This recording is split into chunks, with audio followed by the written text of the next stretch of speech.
Tuesday, August 17th, 2021 meeting of the Ann Arbor Planning Commission. This meeting is being held electronically to protect public health and safety due to the COVID-19 virus and to comply with orders issued by the governor, the Michigan Department of Health and Human Services, and or the Washtenaw County Health Department. We intend to conduct this meeting similarly to an in-person meeting. However, please be patient if there are technical issues. To speak during public comment opportunities, you will be able to speak through the webinar link or by phone, depending on your method of access to this meeting and the device that you have available to you. Both the phone number and the web link are available on the published agenda, which is in the public notices section of the city website. For phone access this evening, please call 877-853-5247 and enter meeting ID 977-6634-1226. This information is also available on the published agenda, in the public notices section of the city website, and on the broadcast of this meeting on CTN Channel 16, AT&T Channel 99, and online at a2gov.org/watchctn, where you will select the government channel. Item 2 is the roll call. Mr. Leonard, could you please assist us with that? Absolutely. Commissioner Mills. Present in Ann Arbor. Commissioner Gibb-Randall. Here in Ann Arbor. Commissioner Sauvé. Here from Ann Arbor. Commissioner Abrams. Here from Ann Arbor. Commissioner Hammerschmidt. Commissioner Dish. Here in Ann Arbor. Commissioner Lee. Here in Ann Arbor. Commissioner Clark. Here in Ann Arbor. Commissioner Weich. I'm here in Ann Arbor. We have a quorum. Very good. Item 3 is introductions. Do we have any, Mr. Leonard? None. Moving on then to item 4. And I think, Mr. Leonard, you would like to amend the agenda. Yeah, we had a petitioner who was trying to manage some scheduling, and I would request the agenda be modified to switch items 10A and 10B in order. All right. Would a commissioner move the agenda as amended? Moved by Commissioner Abrams, seconded by Commissioner Weich. Any other discussion on the agenda? All in favor, please raise your hand or say yes. I see all hands now, so that we will move forward with the agenda with that change. Item 5 are the minutes of the previous meeting. Can I have a motion to approve the minutes of the August 3rd, 2021 meeting? Moved by Commissioner Weich, seconded by Commissioner Sauvé. Any discussion or corrections of the minutes? All in favor of the motion, please raise your hand or say yes. That is all hands except Commissioner Lee. Only because I wasn't present, I had no internet. So can I not vote to or abstain? Unless there was something attributed, I guess it's up to you. Generally, if you're gone and there's something attributed to you, Okay. you weren't there, then you would say that you have a problem with them, but otherwise, you could say. No problem. Sure. All right, so Commissioner Lee's in favor too, so we're all in agreement. The motion carries. Item 6 are all of the reports. Councilmember Dish, would you please kick us off? I do not think that there was anything of specific interest to planning last night. I have just combed through my notes, and other than the fact that there may be a social district in downtown Ann Arbor which will allow you to stroll the downtown streets with a legal drink in your hand, which may be of interest to you for other reasons. I don't think there was anything specific, but as usual, I invite correction. Mr. Leonard. No reports. For Ordinance Revisions Committee later this month, I anticipate continuing discussion of rezoning of TC1, particularly focused on the State Eisenhower area, and some additional steps towards considering parking requirements. Very good. And to clarify, for anyone who is watching us and is following or wants to join in that meeting, that is a public meeting. It meets on Tuesdays. It'll be next Tuesday, 7 o'clock. It's not televised, but the agenda will include a link to the Zoom, Mr. Leonard? Is that advertised as well as a call-in number? Yes. Perfect. Very good. Thank you. Are there any commissioner officers or committee liaisons that have anything to report? All right, seeing none, I will move on to item 7, which is the first opportunity for public comment. This is for persons to speak for up to 3 minutes about an issue that is not listed as a public hearing on this agenda. So we have 4 public hearings. Those public hearings are 3090 Geddes, 700 Tappan, the Mill Creek Townhomes, and the 336 South Ashley. If you wish to address the Planning Commission on anything else, now is an appropriate time to do so. To speak, if you've already dialed in, you can press *9 on your phone. If you have joined us through Zoom and want to provide a comment on something beyond those 4 public hearings, you can use the raise hand feature. And if you are watching us on TV and want to call in now, the dial-in number is 877-853-5247. Our meeting ID is 977-6634-1226. Mr. Leonard will select callers that have raised their hand. And again, you do that if you're on a phone by pressing *9. You'll get an automated message that the host is allowing you to speak. Please mute any background sound, including television, and move to a quiet area. If you can also please state your name and address for the record at the beginning of your comments, and please keep your comments to 3 minutes.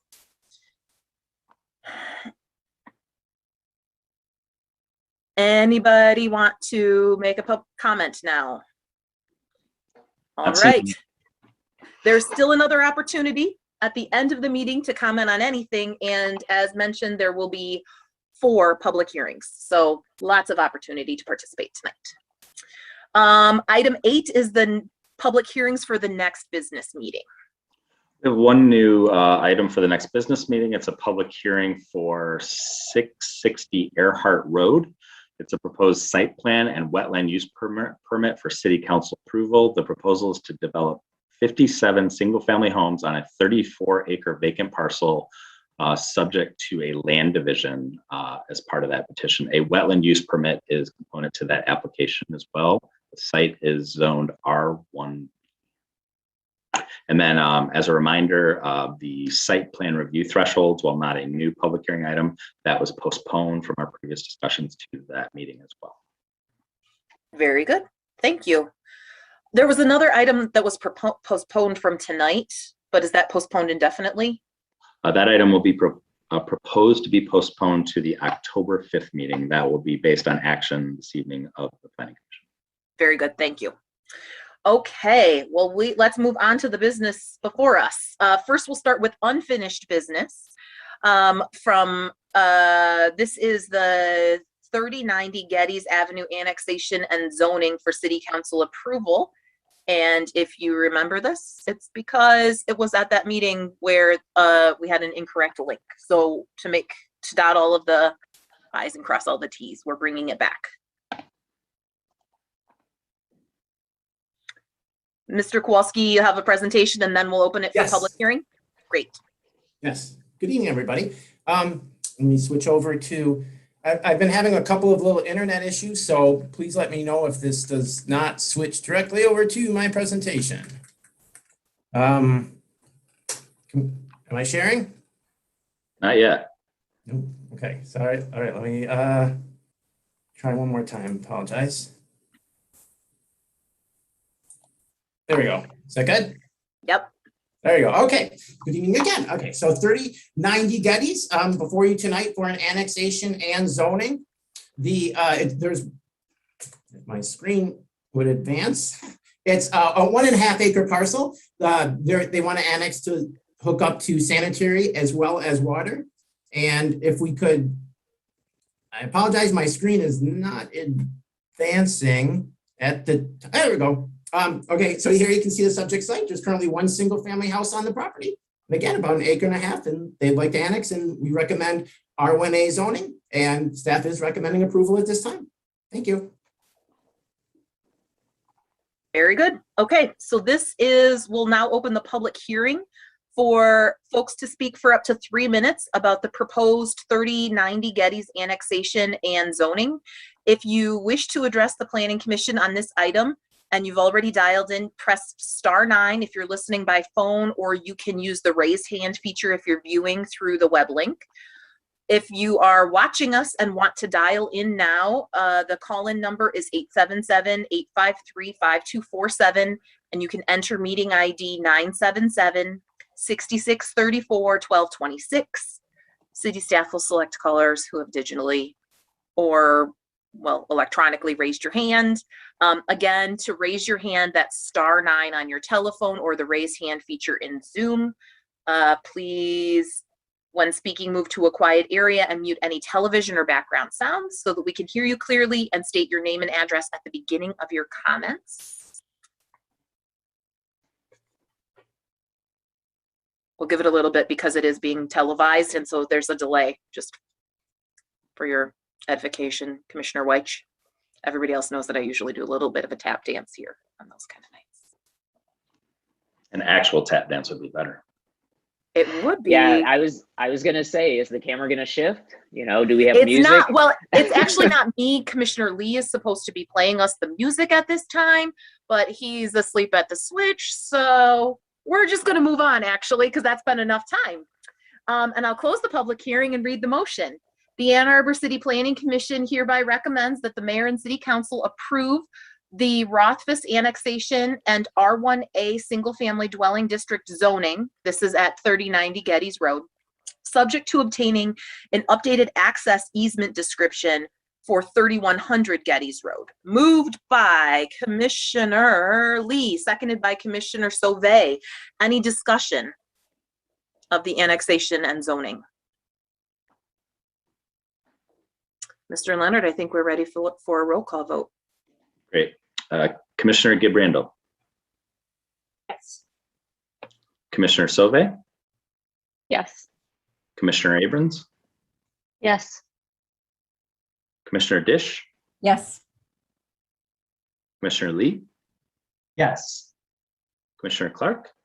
Yes. Commissioner Weich. Yes. Commissioner Mills. Yes. Motion carries unanimously. Very good. We're on to new business, and we're going to take 10B again first. So this is the Mill Creek Townhomes rezoning and site plan for city council approval. Mr. Leonard is going to start moving in the development team, I take it. And they will have up to 10 minutes to provide us a presentation.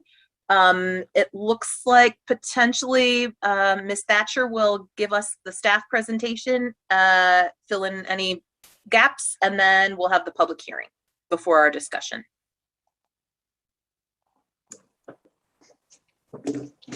Thank you. Mhm. You guys hear me okay? We can. All right, thank you. So this is the Mill Creek Townhomes rezoning and site plan for city council approval. It has landscape modifications. The address is 3002 Chelsea Circle. The rezoning portion of the petition is, the site is currently zoned R3, townhouse dwelling. It's Hey, Jill. Jill? Yeah, You're rusty being time away. We're gonna go to the petitioner presentation first and let you fill in the gaps after, okay? got it. Thank you for filling the awkward silence though while I am promoting and adjusting everybody's. All right, Mr. Hirsch, you should be getting permission to share your presentation.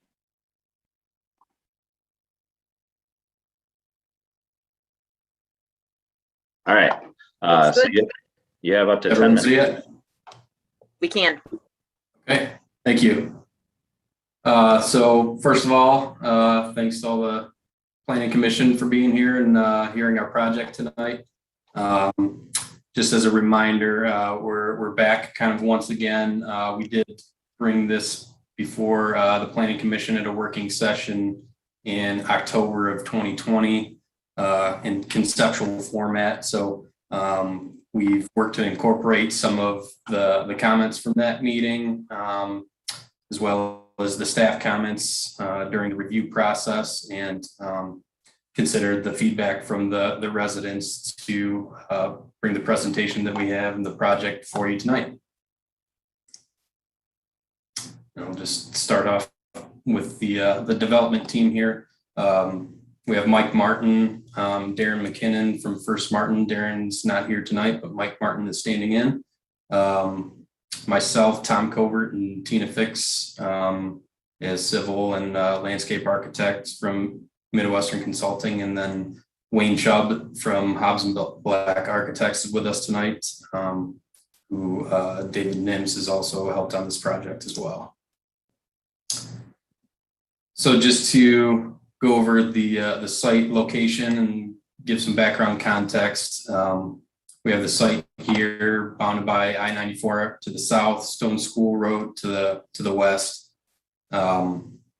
We see the current zoning map here surrounded by similarly zoned R3, some R4A to the north, R1C to the northwest, and then Mary Beth Doyle Park to the east. So as Jill had mentioned, R3 zoning district is the townhouse dwelling district, the existing zoning. Just kind of some stats here. It allows for 10 units per acre. We have 281 existing units at the site, which is about 8.5 units per acre. But they only have the one home typology, which is the townhome style. And an outdated community center as this development was built in the 1970s. So the rezoning, we have a couple of criteria that we feel fits the needs for this infill project. Rezoning to R4B allows for some diversification of housing, allows us to propose some stacked flat type apartment buildings,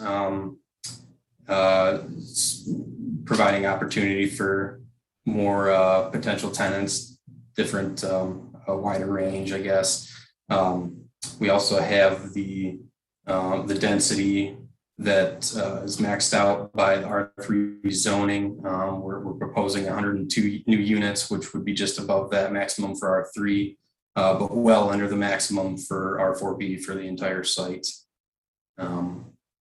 And as we see here, we're also including the infill of the sidewalk gaps along Birch Hollow Road, just as a kind of a precursor to one of the more important points of this project. We'll go over the new building. This is kind of the infill area, kind of a modest area of the development. The existing community center exists on the south side of Birch Hollow. So that'll be demolished and rebuilt on the north side, making room for these 3 new apartment buildings, this 4th over here to the east. So the new community center will have updated amenities, pool, and just provide kind of a modernized facility for all the tenants.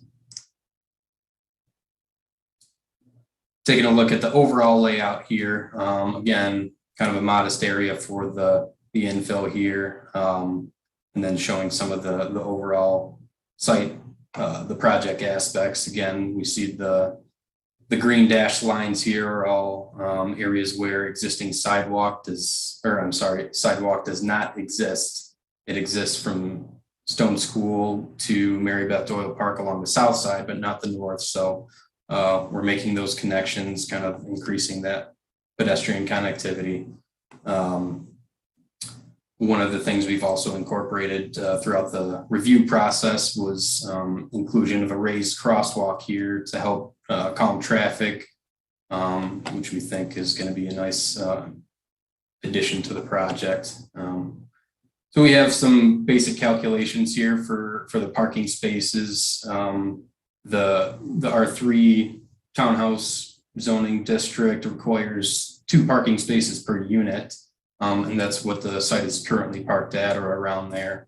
The rezoning to the R4B would require the 1.5 per unit, but the the proposed parking fields, we're proposing closer to 1 space per unit. So it just kind of brings down that total for the site below that 2 per unit, which I think is appropriate and the amount of parking that's actually necessary. We get a look at the proposed and existing utility infrastructure here. Kind of another reason this is a great candidate for infill development. All of the existing infrastructure is readily available. We have water main running along Birch Hollow and also throughout the entire site. The same thing with sanitary sewer that we're pretty easily able to connect leads to.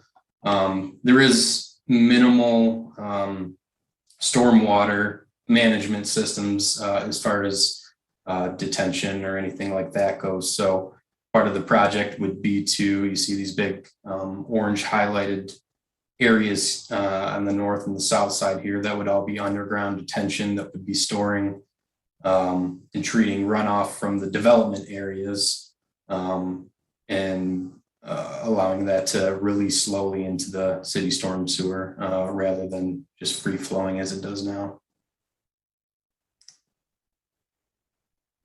We'll take a look at the landscaping. It was mentioned that we were requesting modifications, but again, kind of similar to other aspects of the project, that's just in a request to keep everything existing outside the scope of the infill area and not necessarily bring all of that stuff up to current standards, as again, it was all constructed in the 1970s, kind of under different regulations and circumstances. Although we do see one of the modifications we're requesting is for landscape, the conflicting land use buffers that would result as from the rezoning, and that's strictly in just the number of trees that are provided in those areas. But as you can see, the intent is really met with all of the existing vegetation that is around the site here. So we are providing proposed landscaping for the infill area per current code. And then we're also making improvements to the streetscape all along Birch Hollow by either planting new or relocating existing street trees. Then again, adding that sidewalk infill. So that kind of presents a new face to the Birch Hollow. So right here we see the apartment buildings. Kind of have a summary here, but I'd like to hand it over to the architect, Wayne Chubb, just to kind of go over some of these finer aspects. Got about a minute and a half. Okay. Hey, everyone. It's great to see most of you again. I won't reiterate a lot of what Ted said, but these are the 3-story stacked flats.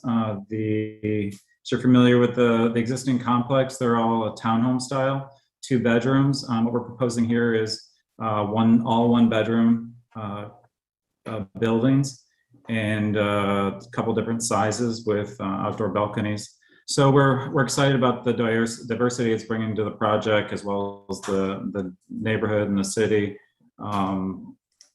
And the fresh look. The clubhouse, of course, is a great amenity to the existing tenants as well as the future. So being able to make that all ADA compliant is one of our major goals. You can see the existing up in the upper left-hand corner.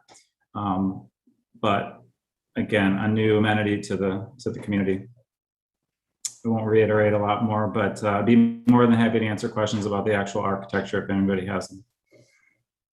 Yep. So just to kind of wrap it up, goal for the meeting, obviously, to answer questions and discuss with all the commissioners the project and anything that they'd like to see or have answered, and then also goal to have recommendations for the approval of the rezoning, the site plan, and the landscape modifications.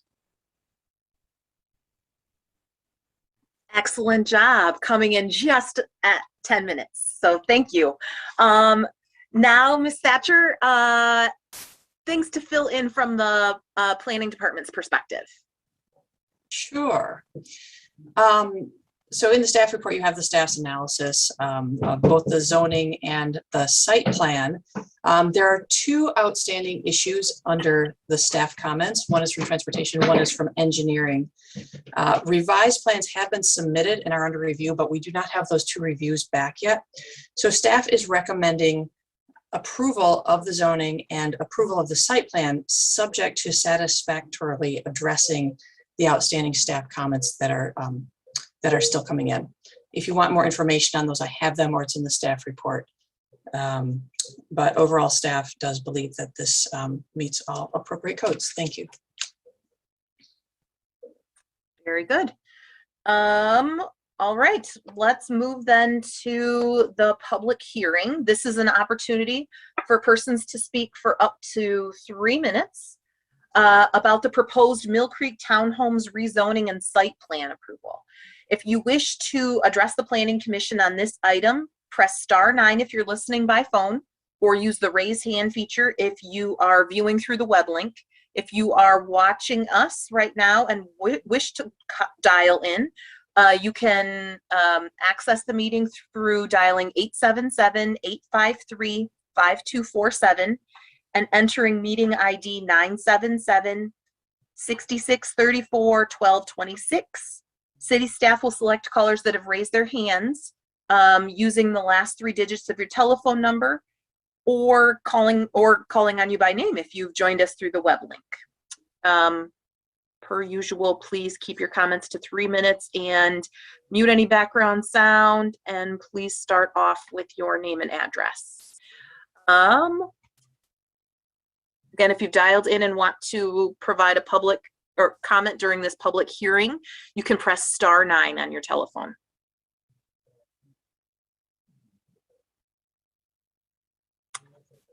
Seeing none, I will start to read the couple of motions, but Mr. Leonard, if you can let me know if somebody sneaks in. We do have 2 motions before us tonight. The first is on the rezoning and the second is on the site plan, and I'll read them both. If we decide we want to separate them, we can do that later. The Ann Arbor City Planning Commission hereby recommends that the mayor and city council approve the Mill Creek Townhomes rezoning from R3 townhouse dwelling to R4B multiple family dwelling. That's the first. The second is the Ann Arbor City Planning Commission hereby recommends that the mayor and city council approve the Mill Creek Townhome site plan with landscape modifications to allow landscape elements which are part of a previously approved site plan to be maintained and continued as non-conforming in areas where no alterations are proposed, subject to a variance granted by the Zoning Board of Appeals for EV parking spaces.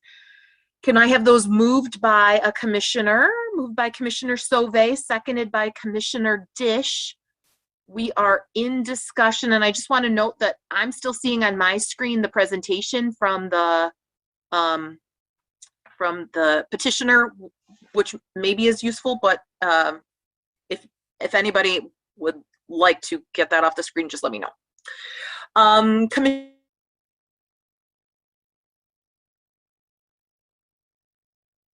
There we go. So I was excited to see this. I wasn't here in October. I wasn't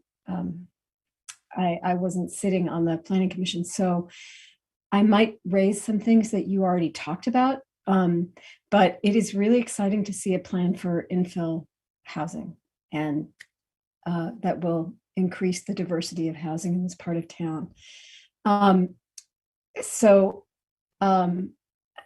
I'll ask sort of a silly question, which is your pool. I'm so excited that you're, refurbishing your pool. Is the lap part 25 yards? Because that's nice for people. And if you have a chance to make it 25 yards, that would be great. I mean, I don't live there, but if I were a swimmer and lived there, that's what I would want. I mean, I am a swimmer. If I lived there, that's what I would want. I noticed so I have 2 things that I wanted to raise. And one is that I noticed that residents at the public meeting raised concerns about the removal of the playground that perhaps existed or does exist south of the Birch Hollow Road now. So I wondered if you had thought about how if you could respond to that, or I know that you're thinking that Mary Beth Doyle is a great place for people to, have recreation. And I think that's really true, but I can imagine that if you have people with kids in this complex, the playground is a nice thing too. And sorry if you have them in other places and I'm just missing that. And then just, I did want to inquire if there was a discussion in October about the bike parking, because I noticed that you are providing, okay, wait, where are my notes on that? You are providing at the community center 6 Class C bike spaces. Might be nice to have more of those. Your development's kind of big. I think it would be great if people walked or rode their bikes to the community center. And walking might be, the development's big enough that might start to get a little bit far. So just 6 Class C bike spaces might not be enough there. And but more to the point, each of the multifamily units has 4 Class C and 3 Class A bike spaces.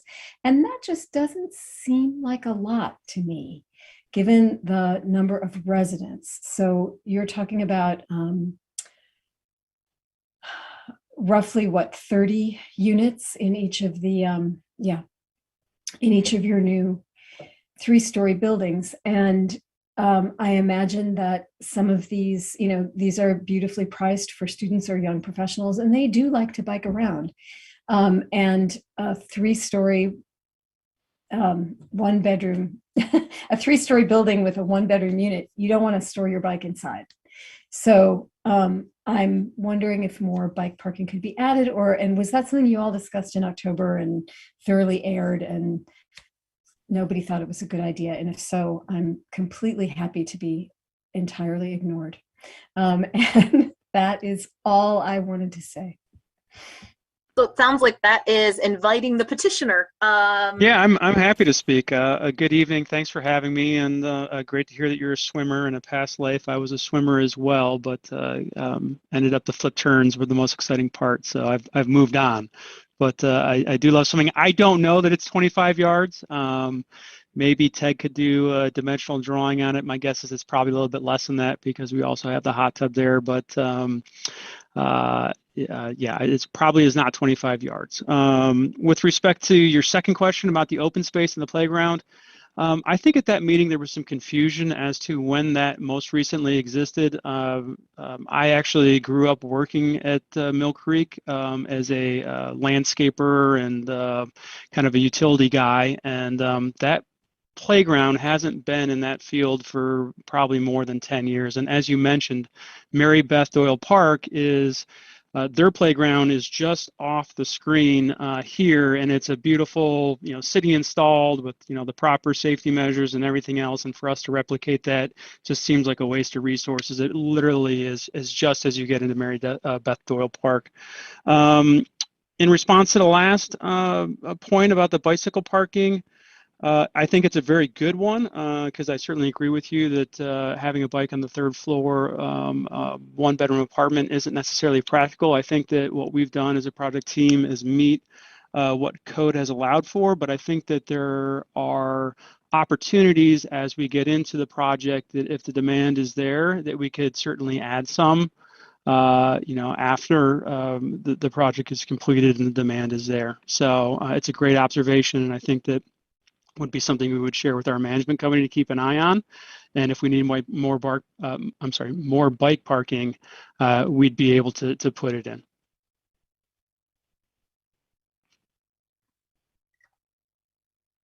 Other questions or comments from planning commissioners? Commissioner Clark, and then Commissioner Weich. Just to kind of tag off of that last question, is there space that you've identified that would be possible to build the bike parking? If it were to be set aside for later issue, can you just identify where on the parcel that would be?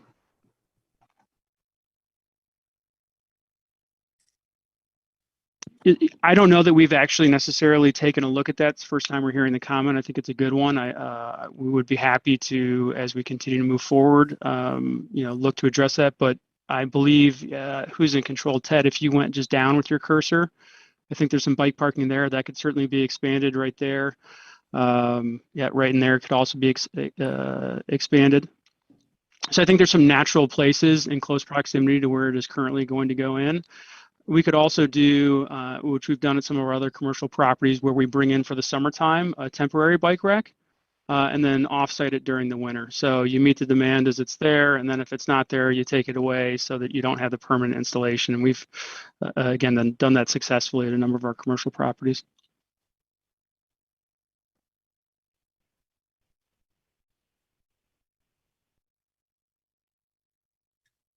Anything else, Commissioner Clark? Okay, Commissioner Weich? I'm, again, because I'm new, I wasn't in the conversation in October.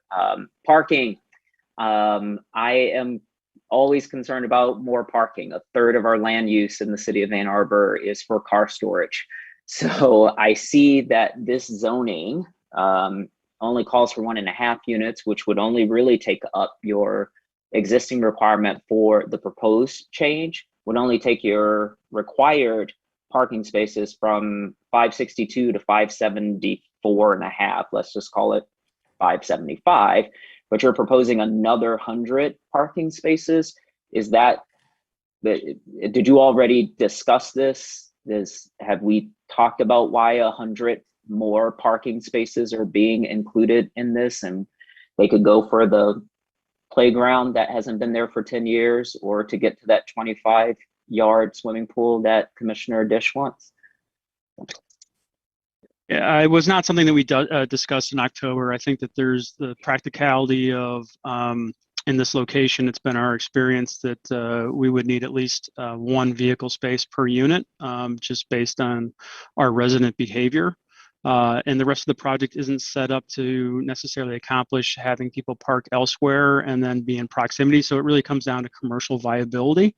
And so in this instance, I think that we're, again, trying to deliver additional housing units. And with that, does come a degree of things that maybe we aren't as supportive of with respect to parking. But in this instance, we've kept it to one space per unit.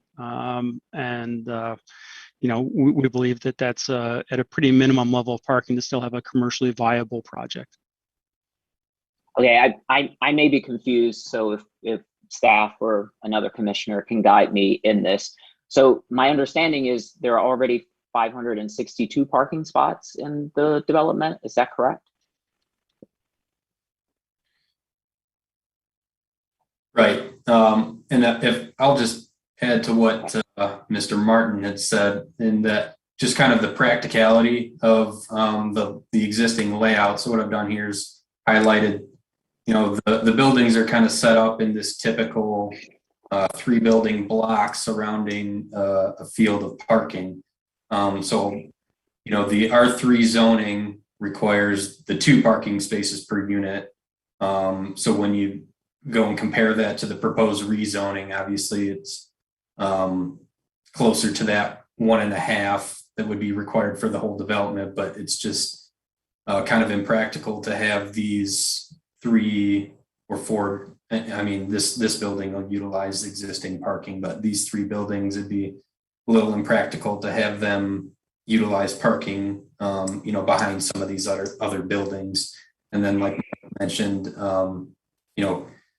for the new units, really just keeping that down to 1 space per unit rather than the 1.5 per unit that's required. Was that a design choice?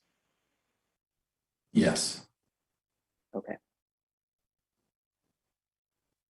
I have more questions, but I don't know how to ask them appropriately.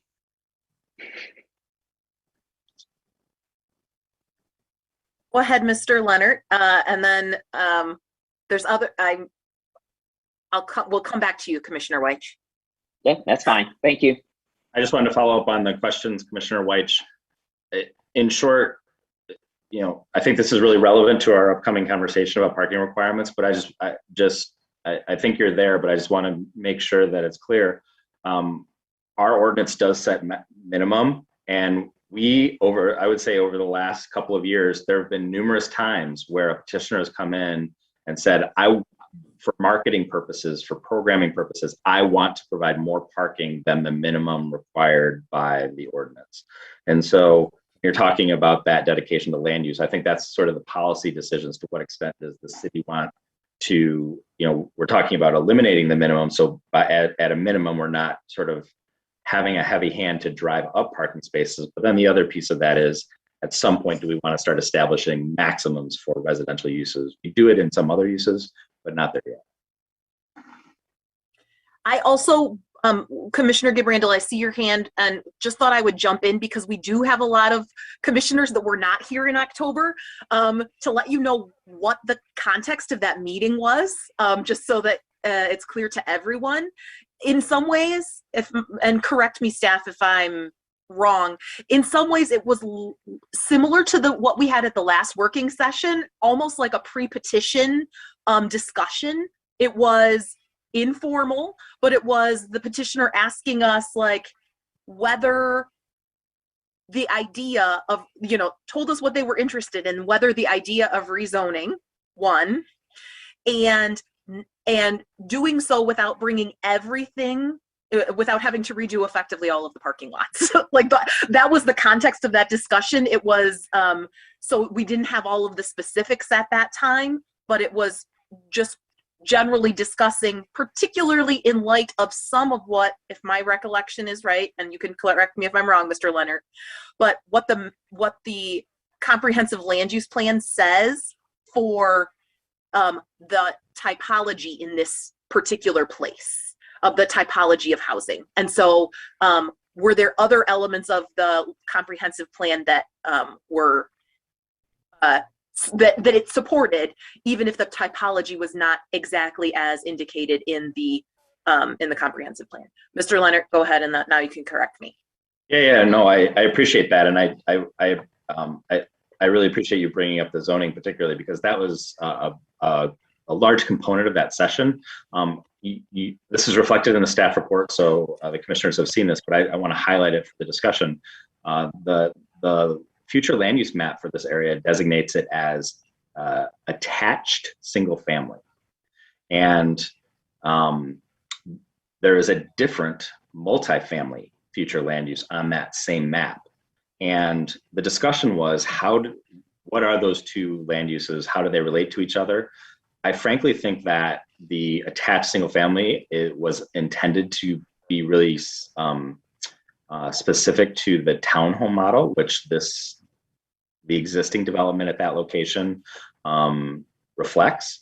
However, our definition of the townhome district would prohibit stacked flats, would prohibit units that are all on one level. And so I think the petitioner wanted to have that similar conversation with the Planning Commission at that time, recognizing very honestly and upfront that that's a deviation from that. But from a programming perspective, they're very similar, and it actually affords some additional housing typology if it were rezoned. So hopefully that provides a little bit of background there. Commissioner Gibrandal. I want to follow up on a couple of things. One is that I think that in terms of my own opinion with the parking, I think that one unit per space makes sense, given the kind of practicality of that.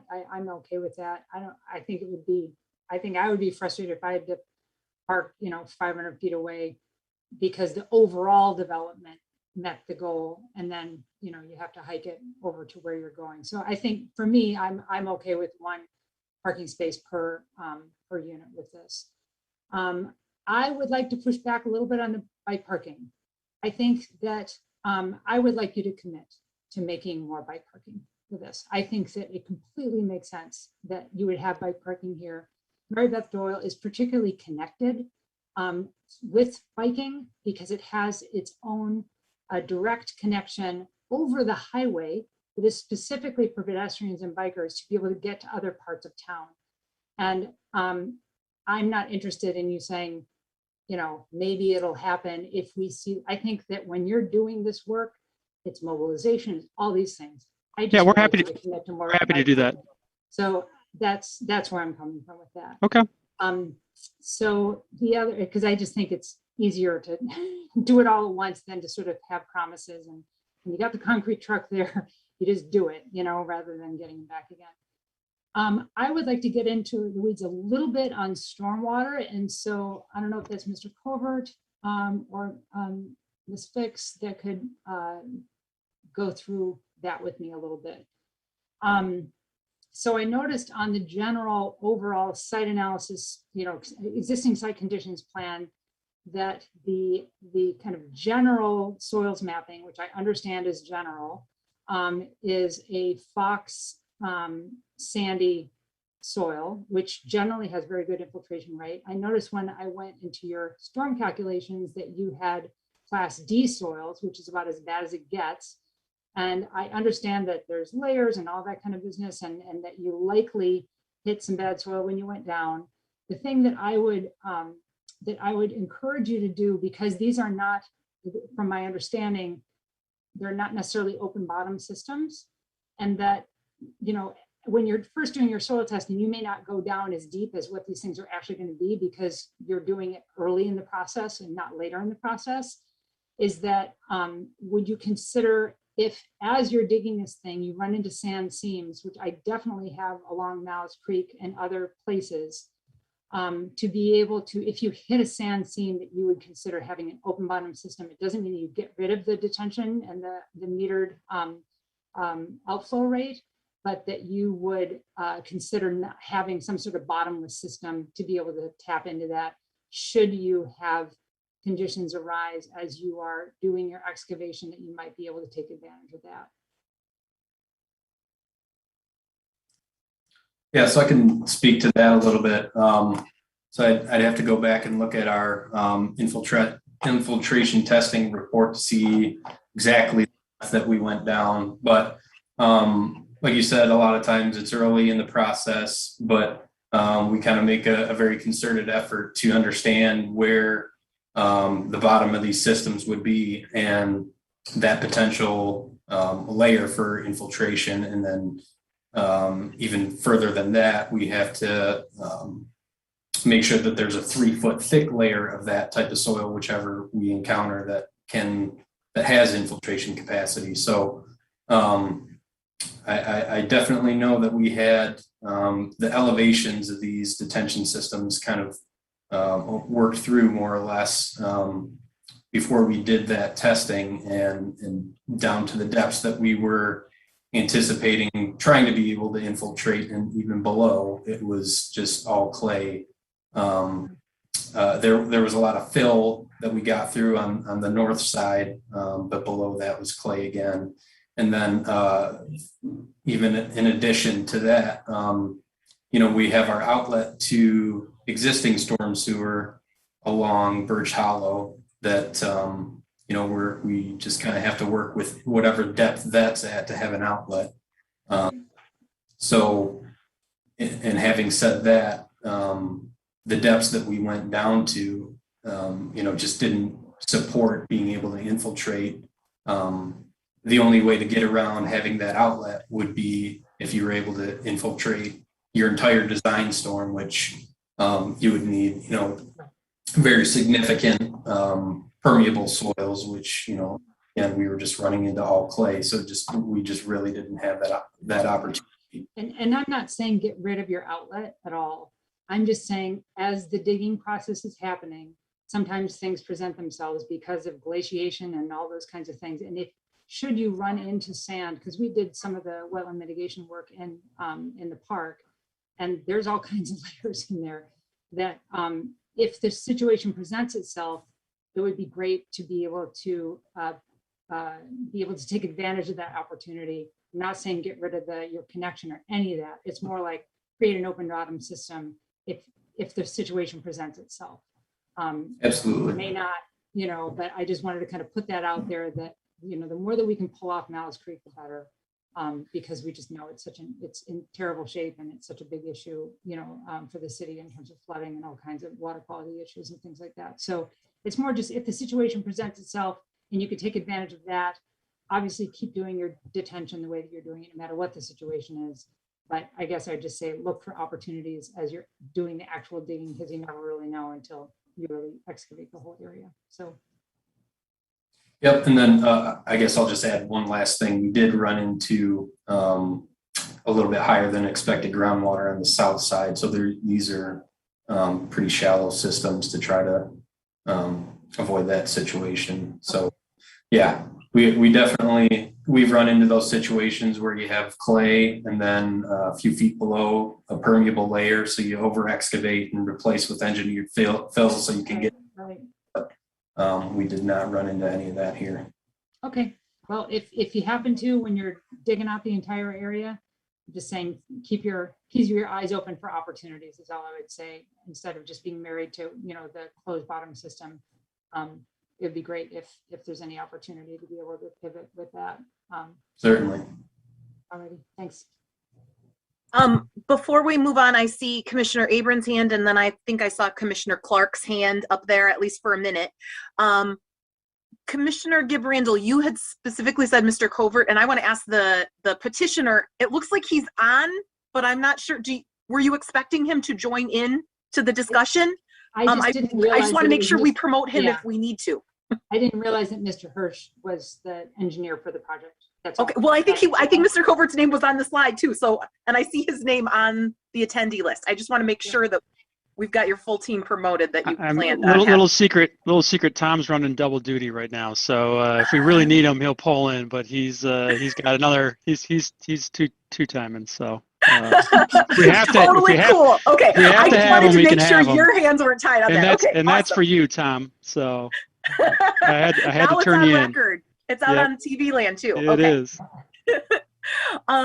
Commissioner Abrams and then Commissioner Clark. Yes, you wanted to jump in? I just wanted to say I couldn't really hear anything Shannon was saying. I wasn't sure if it was just me, but then I was having to kind of like turn it up, and then I was getting blasted by really loud volume. I just wanted to make sure that everyone could hear.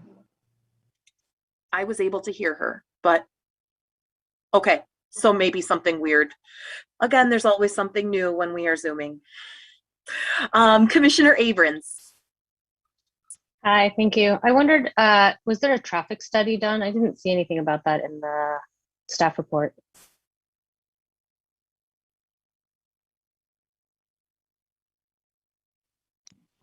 That could be either the petitioner or staff. Ted, I'm pretty sure we did one, right? Yeah, there was a traffic study, and that's all been submitted, and that was one of the last things that's under review that we're waiting for final comments on. We've had a couple of revisions since, but the bottom line being that there's really no significant impacts to pedestrians or vehicle traffic. Okay. And then my other question was about pedestrian circulation. I just wondered, I think I saw in the presentation or in the site plan, a plan for a raised sidewalk that crosses north-south across Birch Hollow Drive. I wondered, and then of course there's the filling in of the sidewalk, so there'll be a continuous sidewalk on the north and south side that entire way. I wondered about crossing to the east to the park and what the plan was for that, and whether there's an existing crosswalk there. Yes, so there are existing crosswalks over at the Chelsea Circle intersection that leads over to the park. Okay, great. Those are my only questions for now. Thank you. Commissioner White, you're back. I am. I'm stuck with parking. I get fixated on things. All right. So I understand we cannot demand this, but we can ask, which is, has the petitioner considered for these additional 100 parking spaces, which exceed the minimum requirement, putting in solar or parking coverings that would have solar tops to help with the electrification of the development, or to be moving towards the city's A2 zero guide. So if we have to have the parking, can we make the parking do something productive other than just store the cars? Yeah, I'll take that one. So in the new parking area, we are going to meet the requirements for EV parking with those delivered and then ready to be delivered, and then in the future, as the code allows for. With respect to additional solar, it was mentioned earlier in the presentation that the buildings have flat roofs, so at some point in the future we could potentially add solar there. But with respect to considering solar coverings on the parking spaces, one of the things we're trying to do here, because it is a small project, is keep costs in the realm of feasibility. And there was also a slide here that talked about how the majority of our project right now is 70 to 80% of the area's AMI. And again, I think that our intent is to limit the cost in this area to try and continue in that vein. So we have not contemplated solar covering for the parking spaces, and my gut reaction would be is that it would just drive costs to a place where the feasibility of the project would come into question, and that's just unfortunately the reality of costs these days.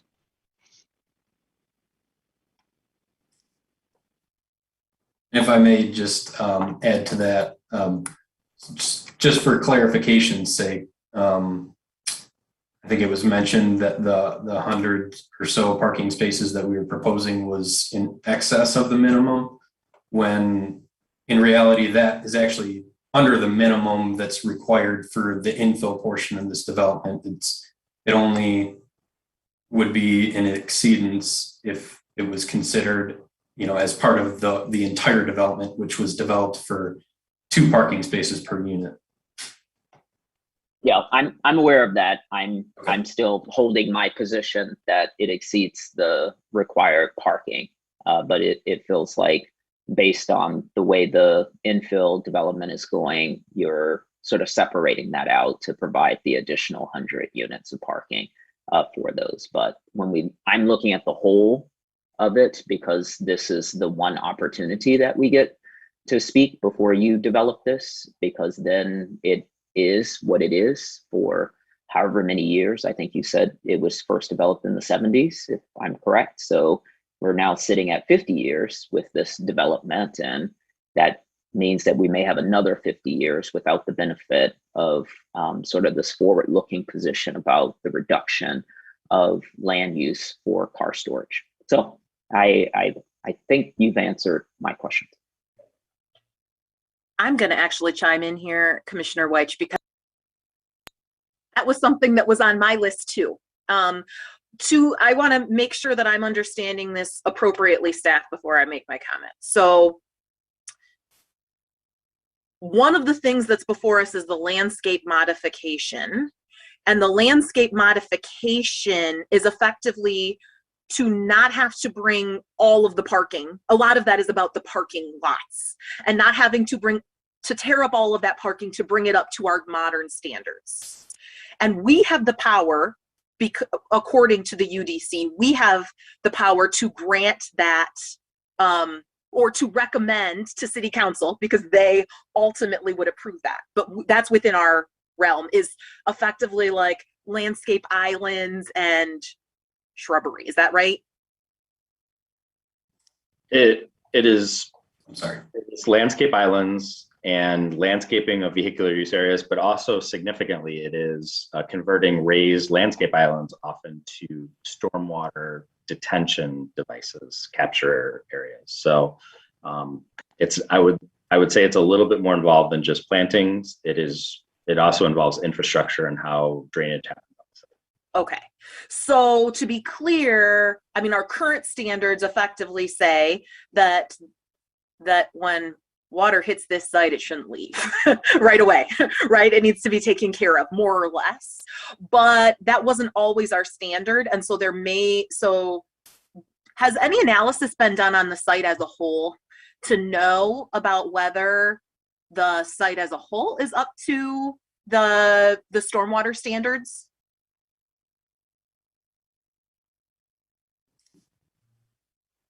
Oh, there has. Yeah, I'll let Mr. Hirsch, but the short answer is no, I'm sure it's not. Okay. Got it. So it's within our control to say, okay, don't rip up your parking lots to allow for that infiltration and to of stormwater.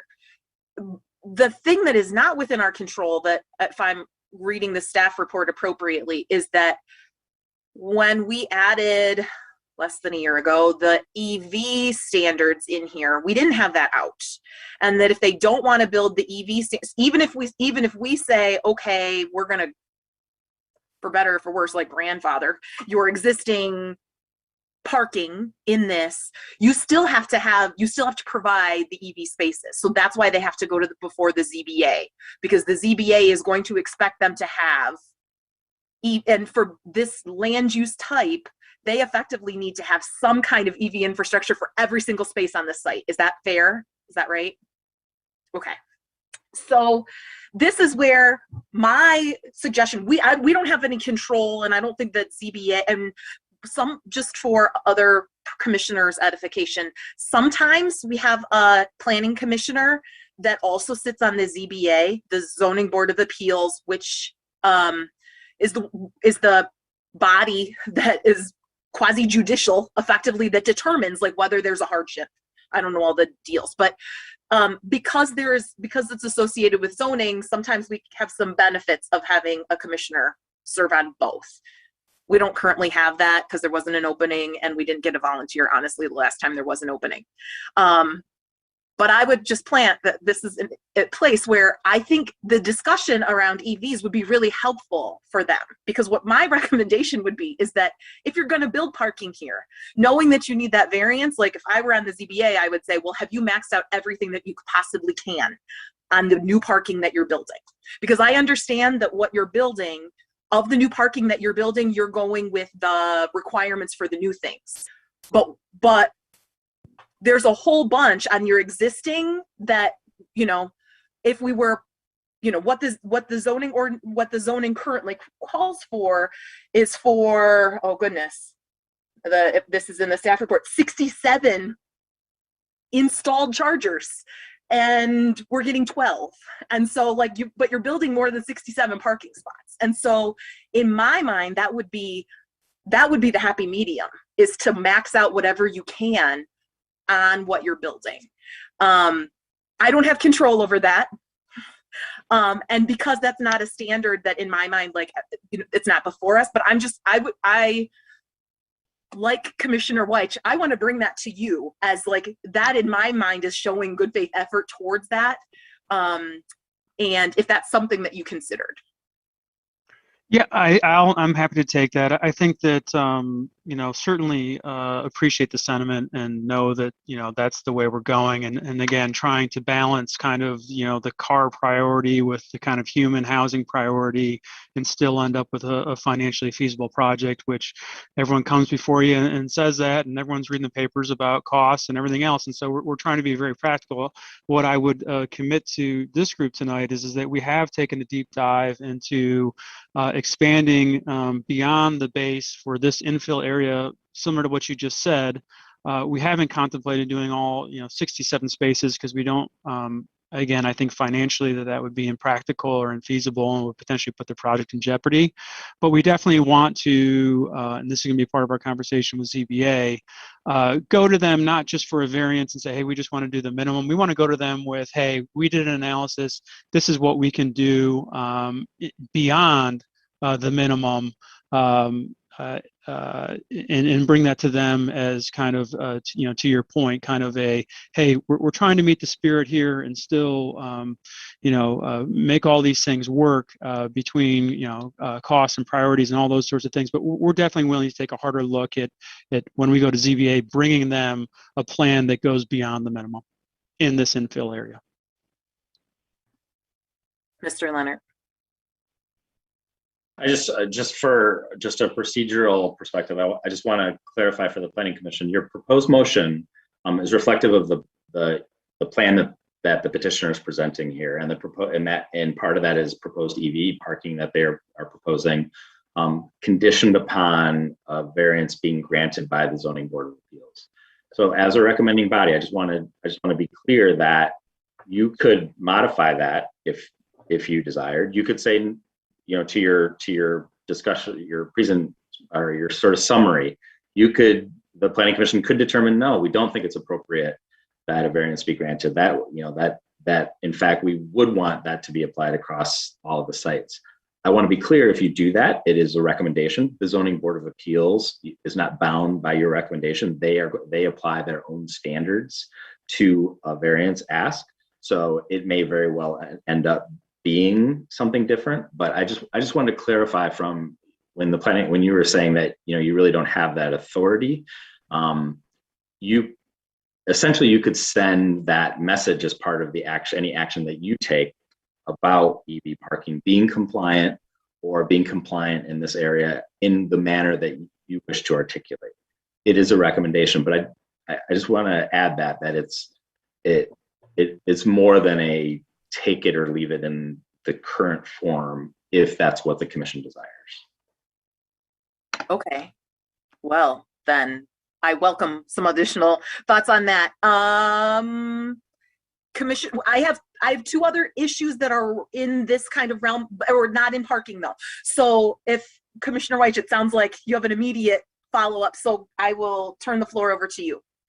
Just really quick, could you email the motion to us so that I can see the wording of it, given what Mr. Leonard just said?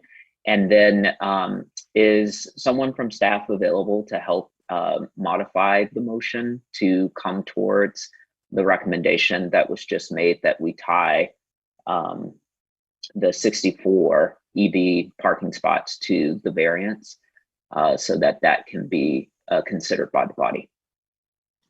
I can work on that language and provide it. Mr. Leonard is great at like helping to draft what's in our minds and do it while we're talking. And for what it's worth, the motion is at the top of the staff report. So what I always read is from the top of the staff report that's linked to in the agenda. So that's where you can find it. Commissioner Dish, is yours about parking and this issue too? Go for it then. Okay, thanks. Yeah, sorry, I didn't mean to interrupt. It's so hard to do that. Yeah. I just wanted to note, I very much like this idea of recommending going beyond the minimum with EV installed, or I think EV installed would clearly be the best place to go beyond the minimum. And so I'm trying to think, so I'm looking at the site plan, and so, you know, my guess is that it would be great to provide more installed parking, but it would be great to do it in a way that is as accessible as possible to the townhome people. And I mean, I know that anything is accessible because you can always go there, but people want to come home, park their car and charge it up overnight usually. And I don't know how many EV owners you're going to get in these stacked flats. I think you'd probably have more in the townhomes, if any. And so, I'm not asking you to rip up the existing parking lot and fix them. It's just if we could think strategically about where to place these so that it wouldn't feel like too much of a drag to go park your EV, you know, by someone else's apartment and then walk back to your townhome. That would be really fantastic, because I sort of, I'm picturing in my mind a picture where you provide a bunch of extra EV installed parking and it isn't serving the people who it could serve, and I'm not wanting to have that happen. So I think that's by way of a comment from practicality. And I think that is well served. I mean, that was one of my, I don't know. Right now we know EV ownership is not everybody that lives in these is going to have an EV. And it, you know, there could be people that live in some of the existing buildings. And so in my mind, it would be fine if that EV infrastructure was, you know, if it was possible to add into some of the existing parking lots without totally digging them up. I think that would be actually preferable. but my sense is if you're going to build it. And I think that this is increasingly, just so you know, and you know, we're not there yet. That's not what our ordinance says. But I think that there's been some discussion on parking that if you build it, it should be future proof, which means EV ready. But increasingly, like, and as Commissioner White was saying, and as has been a discussion among this body, we want to not have people build it. And so if you're going to build it, it should come with all of these things that are ready for the future. Mr. Martin, if I assume that you want to talk on this issue, and I'm open to that. Yeah, sorry, let me get my mute off. Yeah, again, I certainly appreciate the conversation, and we did take a look at what would be required if we were to bring it to the entire community, and the cost estimate was probably in excess of $3 million. One of the issues that exists is that Mill Creek is served with single-phase electricity. There is no three-phase electrical, and so we'd probably have to go out to the street and have DTE bring it in to, even have the capacity within the community. The reason why we're asking for the variance is because the community's just not set up for it, and that's just the reality. It would be incredibly invasive, and again, just given the cost, if that's the way it's going to go, then I think that the EVs will have won, and we'll probably move on from the project because we just can't afford to pay for it. And that's practically speaking, we would have the ability to meet the requirements in the infill location and even exceed them to a certain degree, and we'd be happy to do that. But our main directive here was that, housing is of utmost need in the city, and we thought this was a great infill location to accomplish that and take advantage of existing infrastructure and resources and the community assets like Mary Beth Doyle Park. But, at the end of the day, we're also not trying to raise prices on everyone, $500, so they have a place to plug their car in, which I got to tell you, we don't have an EV in the community right now. So, again, I appreciate the sentiment. We're certainly willing to go beyond, have a conversation about that. But if we have to go back out through the rest of the community, it's too cost prohibitive. And I'm not critiquing any of the thoughts or any of the rest of that. That's just reality. And so I would, leave off with that we have explored it, and it is what it is.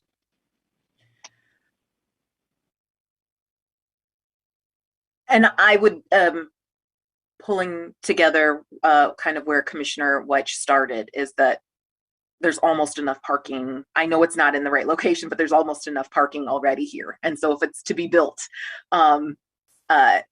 making sure that it's kind of future-proofed. But I recognize the struggles, and I mean, this idea of affordability, but at the same time, our climate commitment is something that we deal with regularly, which is among the reasons why we've encouraged not building parking. Commissioner Lee and Commissioner Sauvé, is it on parking? Commissioner Sauvé is, maybe. Commissioner Lee, or maybe Commissioner Lee, go for it. Yeah, mine was on parking. Just as a point of information, I was just Googling, hey, what percentage of cars are EV in the United States right now? It's less than 2%. They're projecting it to be about 13% by 2035. So I do want to, I'm thinking of 67 chargers up front with, non-electric cars parked at them. And that to me is a thought that I'm like, I don't know about that. But all that being said, I just want, obviously, equity and access was kind of where my thought was. So Commissioner Dish bringing that up. So if you live at kind of the tertiary existing units, you might not necessarily have the EV. And I certainly understand the infrastructure doesn't necessarily exist. To try and get it there is going to be difficult. But so I think having it at least ready is, I think, important. But I just wanted to think from a practical standpoint of utilization of how many EV cars are actually going to be at the site. Requiring 67 when we have less than 2% current market share with 13%. And this is a New York Times, so I think you guys could, I could certainly send around the link. I just want to make sure that overall, at least my stance on this is I'm in favor of infill. We do need more, units. I also do think that however we could try to balance out equity or accessibility to those chargers would be great. I don't have a magic bullet for that, but I just wanted to just say, like, from a utilization standpoint, out of 100 new spots, saying that we're going to have 67 new EV stations seems, at least, I don't know. I want to be realistic. Obviously, construction costs are pretty much through the roof. So from the standpoint of sidewalk continuity, infill, and supply, I just wanted to say that I want us to have some sense of perspective in terms of utilization. So, but all of that being said, obviously, I think access is very critical. So I certainly don't want somebody living here that has an EV not have the ability to charge their car. So that's what I had to say on the matter. Thanks. Commissioner Sauvé. I'll let the petitioner speak to that if they want to before I kind of go around it in a different sort of way, if you want to let them go. I would just briefly say that, we are going to have EV stations at the community center. And so the ability for all residents to charge would be accomplished there. And that would certainly be an area where we could focus on adding additional chargers, almost like, the supercharger lot, something along those lines, where there's a majority of plugins actually up in that area for access. Mr. Hirsch, did you want to add on to that? Yeah, I was just going to say, I think if I'm hearing things correctly, maybe to meet the intent of accessibility, because we do have the infrastructure planned, whether it's installed, ready, or capable for all of the new parking spaces, but again, strategically placing them, this is an existing building, maybe the installed units go along here. Similar to, installing some here, accessible to existing units to the south or here, and just kind of strategically placing those as best we can. That was my only comment. Thank you. Commissioner Sauvé, go ahead then. Okay. One, I actually really I'll just weigh it real quick about the community center as the charging port. Sounds like a great balance. And I think a lot of these things are really about balance. And I think the other thing I was kind of going around looking at the plans, maybe one of the questions I actually have when we talk about accessibility and making the community center accessible, great. When I look at the 30 unit plans, I know there's 3 buildings and there's one kind of standard plan. And then there's a 12 unit, which are all kind of walk-in. What the plan tells me is that there's no elevators. So there's already an economy in construction that is trying to find the margin of making this project work. So no elevators from an architect standpoint is finding that balance. But it does also raise the question that I just want to know from the topography standpoint, I guess it's hard I can't kind of read into the site too much. Are all of the 30 unit buildings split level at entry, or do any of them have ground floor accessible, or is it only the 12 unit that has ground floor accessible units?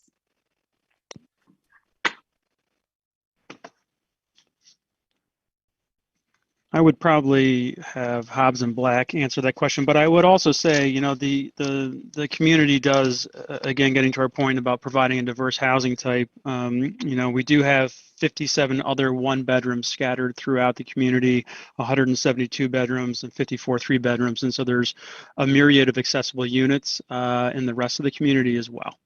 And one of the things we're doing here is we are a bit imbalanced with 2 bedrooms. And so, these buildings would help get us, the diversity and better unit mix for the community. That's helpful. Yeah, and if there's any kind of topography explanation about those 3, that would just be helpful. But yeah, and Ted can respond on topography, but it's a pretty flat, as from what I remember. The first floor units, have the ability to be accessible. in full nature, because as you mentioned, there is no elevators in the building.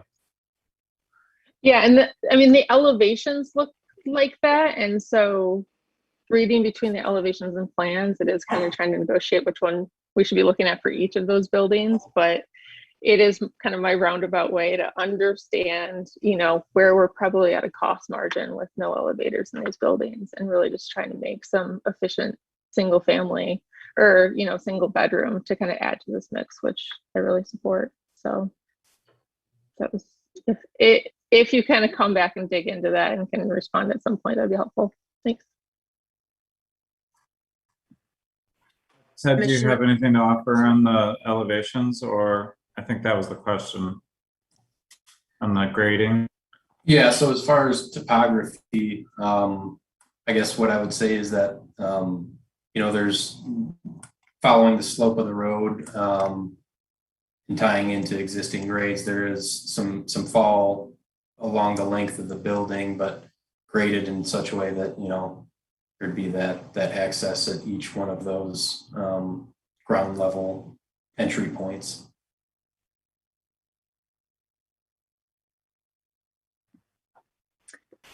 Commissioner Lee. I just wanted to clarify, right now we are looking to approve the rezoning from R3 to R4B. Again, I'm just trying to recap, and then limit landscape modifications to improve landscaping, simply because if we trigger a heck of a lot more site improvements, just completely throws financial feasibility out the window. Instead of, I'm going to switch from the electric EV parking to the landscaping and detention. I am not an expert in detention, runoff calculations, etc., but I'm only bringing it up as a point simply because obviously this year, more than I think ever, we've had a lot of issues with 5 inches of rain falling in a single night. So can staff or somebody else speak to, as far as liquid planning for the site, whether the current standards are not necessary from that landscape modification perspective? I'm not really sure. I don't know how to phrase the question as effectively as possible, but I'm just basically saying I'm not an expert in water runoff. Do we have any concerns from the detention perspective of making sure that this site and the addition of this infill housing won't adversely impact overall water control?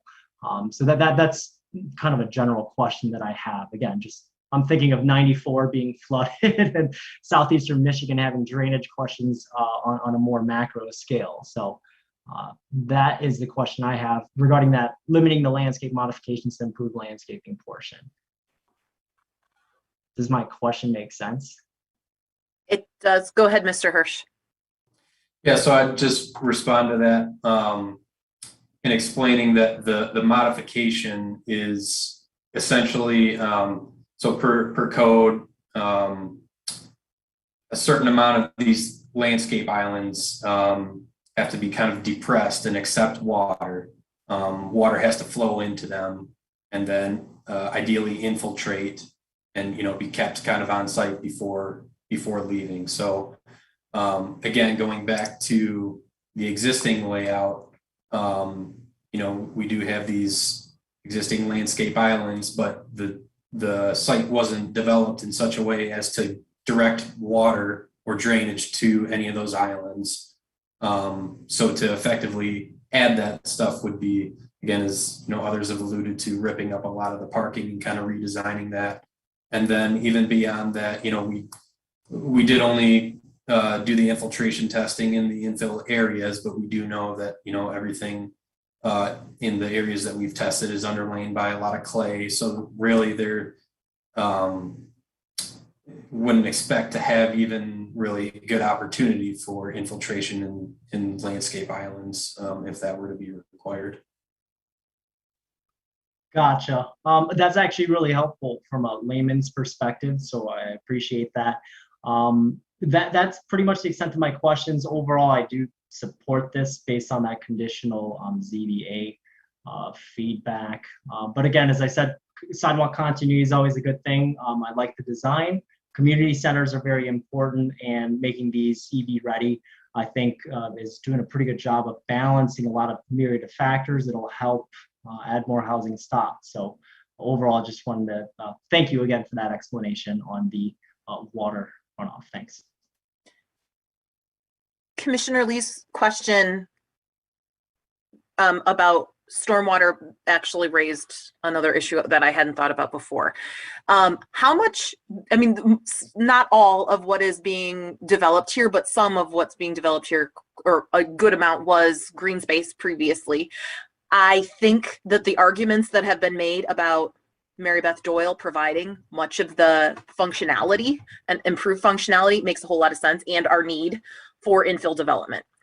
But the question is, was this green space relied on for effectively stormwater management of the existing development? And is that calculated into the sizing of your stormwater for this site? Like, I mean, is presumably if you're running off from the parking lots or whatever now, I just want to make sure that you're designing this for that as well.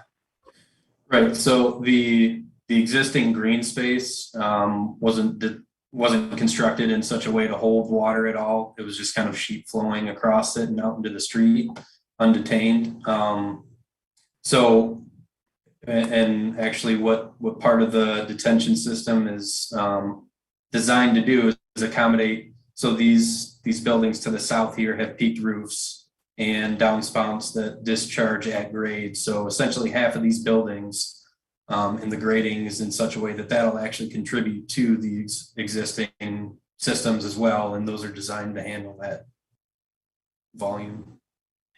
So you're taking account for the new imperviousness that you're adding, plus some of the existing, and because you've got not great soils right now, like even though it's green, it's not actually doing the absorption that we would hope. Is that that people imagine? Is that fair? Yeah, so these systems are designed, to accept anything that's flowing towards them in the post-development condition. Got it. Okay, thanks. That helps give me some comfort on that. I wanted to also, on circling back to the discussion about EVs, I'm not wed to 67. I think I would like to send the message to ZBA that more than what is currently shown is important. So I'll just voice that. I'll let others duke out what that number should be, but I wanted to voice that. On bicycle parking, I also heard a commitment from the developer that, like, yeah, we can add more bicycle parking, but I think that we ought to be drafting that into our approval language as well in terms of numbers or where that is. And I would just voice that what in my mind is missing here is Class B parking by the entryways, because as a renter, some people will want it Class A inside locked. The spaces that you have right now, Class C kind of out on the curb, are great for guests, but Class B covered by an entry door is where, if I lived here, where I would want to park my bike. And so I think upping that would be great. And also had a question for staff, and maybe this was just a typo, but it's suggested in the staff report that there's already 224 existing Class A spaces and 224 existing Class C spaces. And that was not my perception, having, admittedly, it was pretty quick, and it was a year ago, cycled through this neighborhood myself. Like, I didn't see this as a place where there was a bunch of bicycle infrastructure. So do you know, either for the, Ms. Thatcher, I don't know that you put together the staff report, but even the development team, like where the existing bicycle infrastructure is? I'm afraid I don't know the answer to that, just because we don't have the floor plans to all of the other units that exist. So it would be great if the developer could fact check that for us. Yeah, so that number was based on the number of existing basements in all of the existing units, considering those as potential locations for storing someone's bike.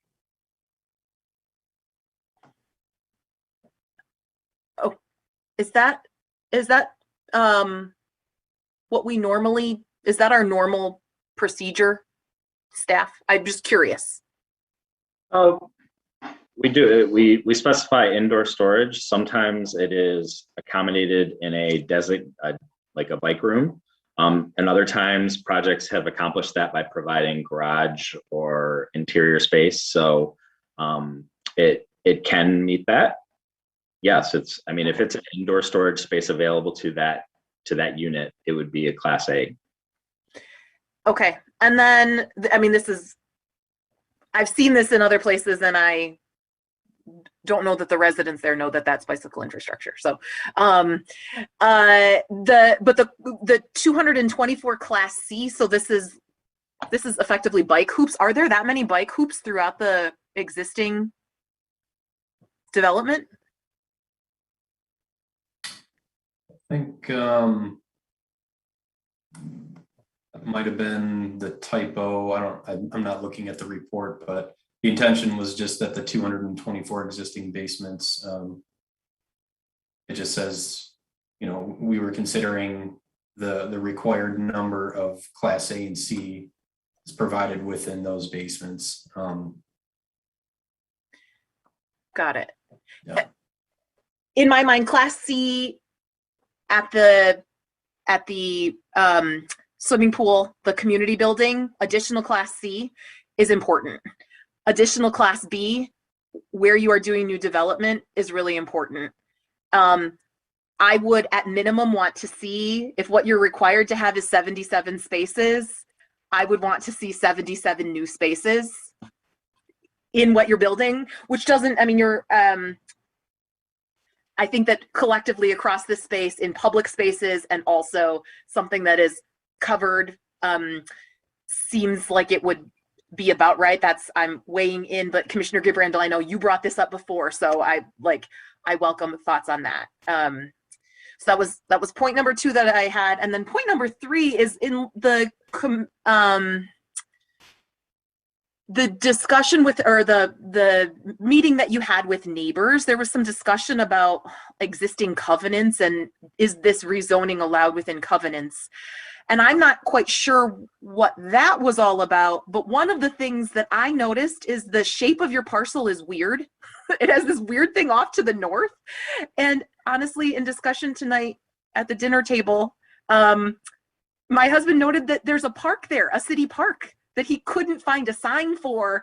And it's Mill Creek Park, but it seems like it's part of your property. So this is a question for staff or for you all, like, is that city park land? Is there an easement? And I'm really curious about how rezoning this affects, like, my reading between the lines and pulling these things together is the discussion about the covenant is what agreements were made in the initial development that our rezoning would negate or override. And I want to make sure that that we're aware of those things. So Mr. Leonard, I'm guessing that you've got. Yeah, so this question has been raised, and I'd welcome, I presume the petitioner has been part of this too. I want to acknowledge that City Planner Alexis DeLeo is the one who has been sorting this project, but is out of the office this week. So Jill and I are doing our best. But what I can tell you is, this question came up from a city staff perspective, and just like you observed, or some member at the dinner table observed, it shows up in many documents as a park. However, to my knowledge, we have not yet found any indication that it has been officially dedicated as a public park or there is an easement there. As far as the original zoning, my recollection is that this was actually planned and constructed prior to being annexed into the city. I'm not positive about that, but I think that is something that we were investigating. I don't know if Mr. Martin has any follow-up information on that, but we were trying to answer that question. But in short, I don't have the answer now. I believe that it's been passed down to me. Again, this was built, I think maybe I was one or maybe not even alive yet, but that it's been told to me that all the negotiations for the development were done with the city of Ann Arbor. Okay. So it's probably been lost to time with respect to files, but you know, around here, the development was approved by the city. Do And you it was know? part of, it was part, I believe it was part of the city. So do Or you know? maybe it came in during the approval, and I don't know. Do you know the status of the park?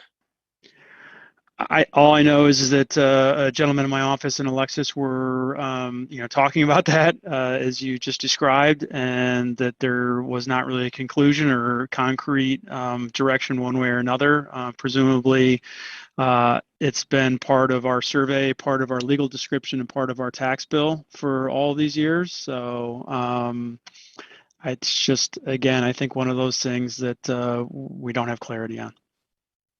And it just so, I mean, as Commissioner Mills pointed out, it's it's maybe, what, 10 feet wide. I mean, it's a very narrow strip, odd shaped, and basically is just a little bit of a green space buffer between two housing communities that I think even if there was a sign there that designated it, we would be lucky to ever find somebody utilizing said park, and they would probably migrate to Mary Beth Doyle. So yeah, it's just kind of a mystery. Yeah, it's listed on the city's website as a 0.95 acre park because this was an active point of discussion, and the petitioner may not know that, and maybe not all planning commissioners, it was our COVID project to go to every park in the city of Ann Arbor and take a picture with the sign, and the discussion table was there was no sign, and that was crazy. But also, like, the reason that I think it's important to sort out clearly is because, you know, unit density, like, is based on the overall size. And so understanding that, I think, is really important when you're trying to think about, you know, allowable units. Because again, while we're talking about development on just, you know, the central portion here, what is before us tonight is rezoning the entire, all of the acreage. And so, so that was part of it. But also, maybe this is for the petitioner too. There were discussion. I mean, in the meeting with citizens, there was a lot of discussion about covenants or previous things. Can you shed any light on what that's all about? Again, we don't have any records of any covenants. I think that simply put, it was neighbors that objected to the potential project and had created that, you know, messaging. But there's no record of any covenants in any title work or anything that we found that talks about that space. So again, I think that was just something that was thrown out there that got traction just because it was in the record, but there's no evidence of a covenant that exists. Okay. Well, and I mean, covenant can have lots of different meanings. I was just curious what was going on. Okay. Overall, like, I'd like us, I welcome ideas about the right amendment related to bicycle parking and the right amendment related to EV infrastructure on any parking that is built here.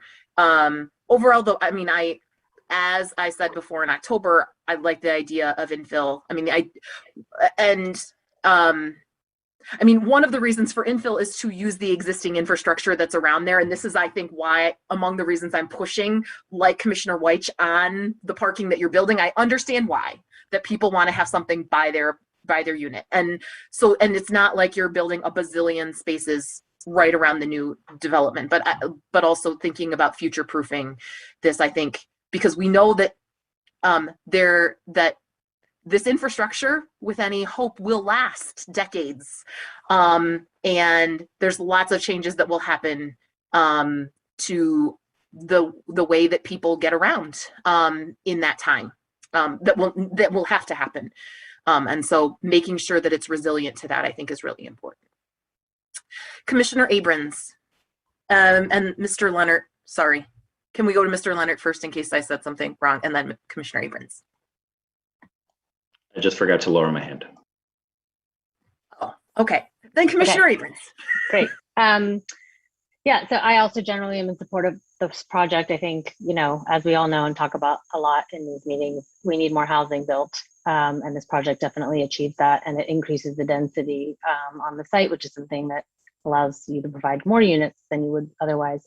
I think the other thing we talk a lot about in this body is sustainability and how Ann Arbor is going to meet its carbon neutrality goals by 2030. And this isn't something that we can mandate, but we often just talk to petitioners about any possibility there is to make the project more sustainable, in particular around, I'm thinking here in particular around fossil fuel energy. So two things I'm wondering about. One is just if you've looked into building electrification, and if you haven't, I'm asking you to just please do so. I think we're hearing that it's possible, maybe not no cost, but low cost and lower cost. I think it's getting cheaper and cheaper.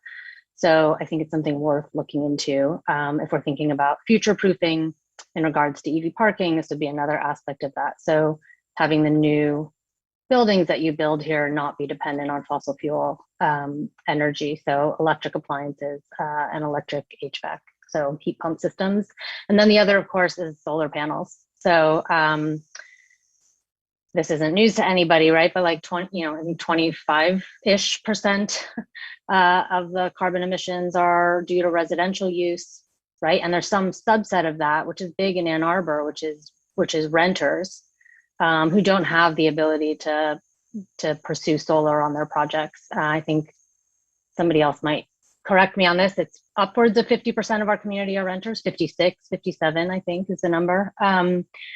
And so I think any time that people who are doing multifamily developments can invest in solar, it's a huge boon to our community's ability to reach those goals. So I know that there's a cost and the project has to pencil out, and that may or may not work, but I hope you're looking into it and considering it and thinking about the kind of longer term operation and maintenance costs for the project and return on investment, in addition to what it costs you to just get the project off the ground. So those aren't things we can mandate, but they're things I think we're kind of obliged to ask of the people who come before us and show us new construction. Thanks. Commissioner Lee. Yeah, and I'll make this brief. Yeah, I'll echo also electrification. Similarly, I saw that the new lighting going is all good LEDs. So because this is a capital event, if the existing site lights could be also, I don't know if they're LED or not, but looking at retrofits would be really something that's great, has a great ROI.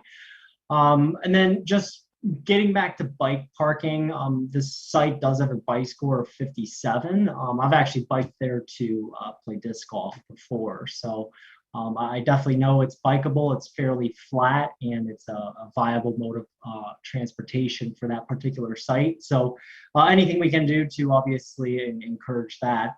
So LED lighting, looking at the overall site, if it's not already LED, I'm sure you guys have already done that. And then also just looking at bike parking and electrification as contributing to the overall A20 goals. So that's it, thanks.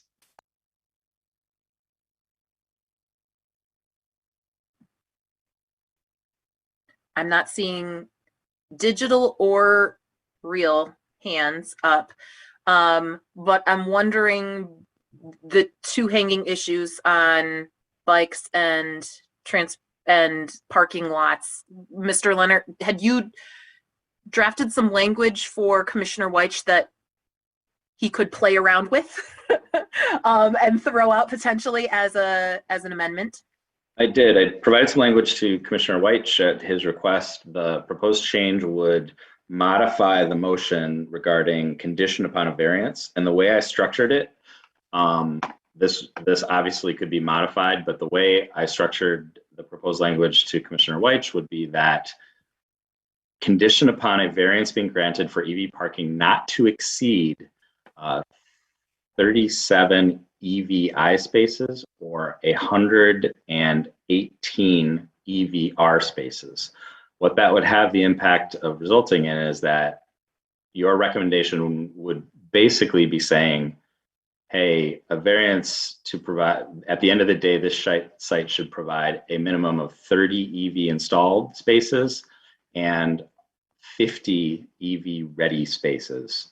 And it doesn't specify any minimum standard of the EVC, so that would just be either complied with or it would be granted by a zoning board of appeals. So those numbers are modifiable, but I just tried to structure it in such a way that it would give the ability to consider a medium. Commissioner Weich. And I sent an email to Ms. Thatcher, but I don't know if she saw it with a clarifying question because Ms. Leonard was talking, because I wanted to make sure that I understood that the variance is so that they do not currently comply with the zoning requirement, which would be much higher than what we're looking at. So when I look at both the staff report and I look at the site plan, they are both of those documents are calling for, well, required and permitted is not distinguished. So I will start by saying that. So it's in the same column. So it was 65% of the parking be EV capable, which would be 436, 25 EV ready, which would be 168, and EV installed, which would be 67. So by statute, if they are moving from the zoning that they're in to R4B, would they have to meet those requirements? So that was the question that I sent so that I could properly understood the revised motion. That can just be really simple. And this really isn't what I'm looking for, but I'm happy to go along with this because what I'd like to see is more housing, less parking, or solar over the parking if the parking has to be there, but those aren't things we can require at this time.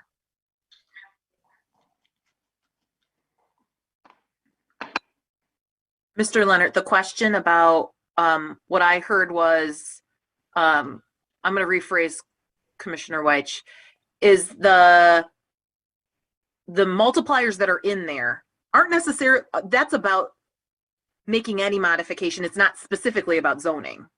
Is that,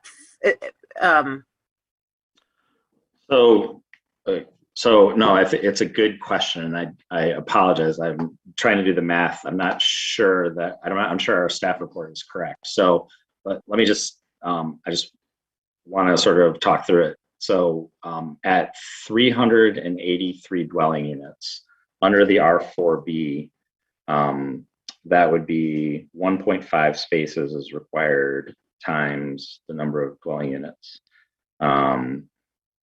So that's like 575, right?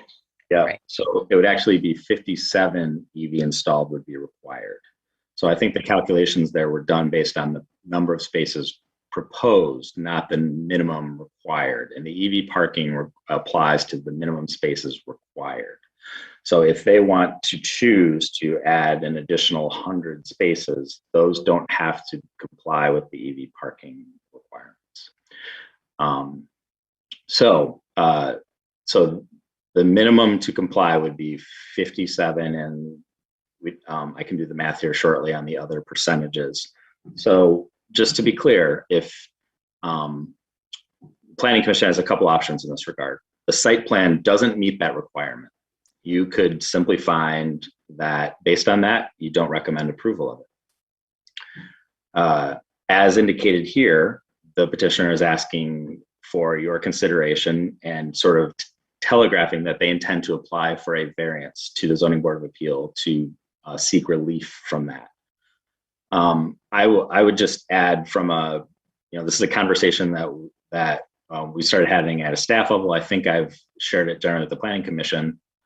I do think that is our standard, which I've just described, that in order to comply with our ordinance without a variance, the entirety of those spaces would need to be provided. I do believe that our intention, in part, as part of that EV ordinance, was to future-proof parking lots when they're being developed and significantly modified for that purpose of helping to support and accommodating that growing our infrastructure to accommodate the trends in EV vehicles that Commissioner Lee was referencing. And as recently evidenced by another variance granted by the Zoning Board of Appeals, I think the way that that is currently specified, that it is any site plan for city council approval, this project is a great example of attention there, that as part of this project, vast amounts of the existing parking here are not being proposed for substantial investment or modification or digging up. And so that standard, I think that standard just is a factor in those circumstances. As noted at the outset by Commissioner Mills, we have flexibility in the ordinance built in for landscaping. We don't have that built in for EV parking. Perhaps that's something we should look at in the future, but we don't have it now. So, I'm happy to follow up on those percentages here in a moment, but they should be reduced because it should be the percentages of required parking, if I recall the language correctly. Commissioner Dish. I'd like to ask Mr. Hirsch if he could return to the slide where you had some numbers on the AMI that your rents are pegged toward. Or what did I say? Yeah, I said area median income. Okay, good. Sorry. There it is between, okay. So existing attainable rental rates in Mill Creek are between 70 and 80% AMI. So I'm interpreting that to mean that the folks who rent in your places are somewhere, that your rental rates appeal to folks who fall within that range. Am I misinterpreting, or is that correct? No, I'm happy to take that one. We do a side-by-side with the county when the county's affordable information comes out, which is in April of every year, and look at where we fall, taking into consideration there's a whole mathematical sequence of not just the rent, but you have to include the utilities and everything else to get to a total number. And we do it by bedroom. And at that time, we are all in rental rate, including utilities, was it for a one bedroom was $1,355. 70% of AMI was $1,398. So we were under that by approximately $40 a month. The two bedrooms, we were $1,673. The metric for 70% AMI was $1,678. So again, just under. And then our three bedrooms, we were at $1,982. 70% is $1,939. 80% is $2,216. So we were just over 70%. So that's the current rents in the community. That's how they track vis-a-vis AMI calculations. Okay, that's great. And I know that you're not running an affordable housing project, so I know that you don't qualify people. You don't ask them to show proof that that's all they make so that they get access to your facility. But clearly you're serving a clientele already that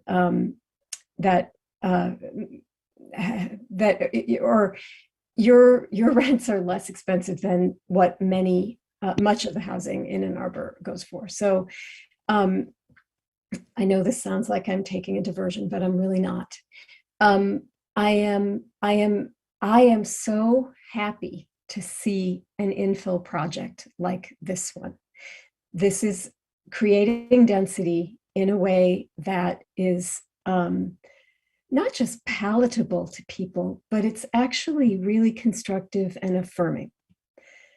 Because you're providing greater diversity of types of housing in your existing location. And you're using this opportunity to upgrade the communal amenities in this site. And I also think that's really wonderful. And we are right now spending a lot of time debating, asking you to to make a pretty significant investment in adding additional EV parking.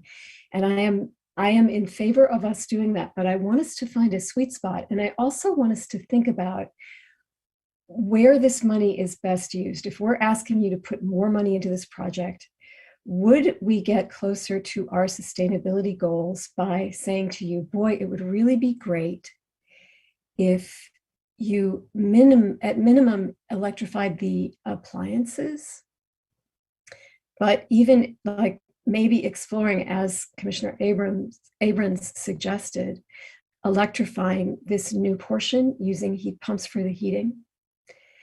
I mean, where would I rather you spent the money? I am just not sure how many electric vehicles other than electric bicycles are going to be in this project. And I'm not trying to make generalizations about who buys electric cars. I'm honestly not saying anything about, I'm not trying to, whatever it is that I'm not trying to say that only people of a certain income buy electric vehicles. But I did hear you say that there isn't currently an EV on the site. And I do think we should expect that EV, there will be more over time. I also appreciated the 2% figure that Commissioner Lee gave us. And so I would like us to just pause just for a minute and think about, of all the things that we can suggest, is this the one that gets us the most bang for our buck, when we know not only do a lot of carbon emissions come from housing, but we also know that indoor air quality in the United States is incredibly poor due to the fact that we all have gas heating and gas stoves, which release a lot of methane in our houses, and that's not a desirable thing. So if I just don't want us to ask for too much of an amenity that may not pay off for a long time, whereas maybe if there is additional investment, it could be in something more productive. And we don't need to debate this for another 2 hours. I just wanted to have just a tiny moment of thinking about priorities and also realities in terms of what are we trying to accomplish with this development and who does it serve?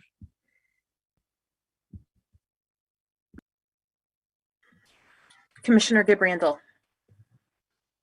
I really appreciate you bringing that up, Commissioner Dish, because I was kind of thinking the same thing.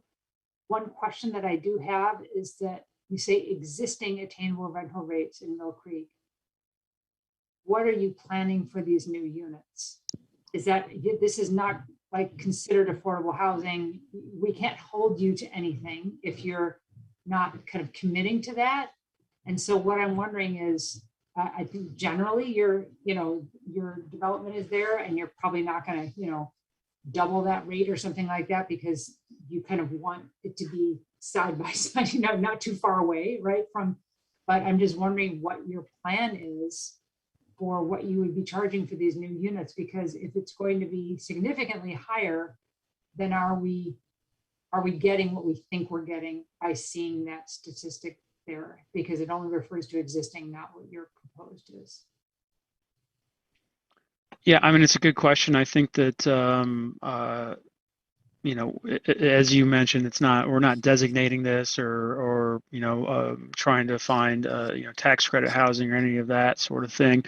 We don't really know. I couldn't sit here and tell you with certainty what the rents are going to be. This project is, depending on how the, entitlement process goes, potentially up to 2 or 3 years away in the future. So, our expectation is that they will be market rates for that type of unit in this location, relative to what surrounds it, not just in our community, but across the road and in general in Southeast Ann Arbor.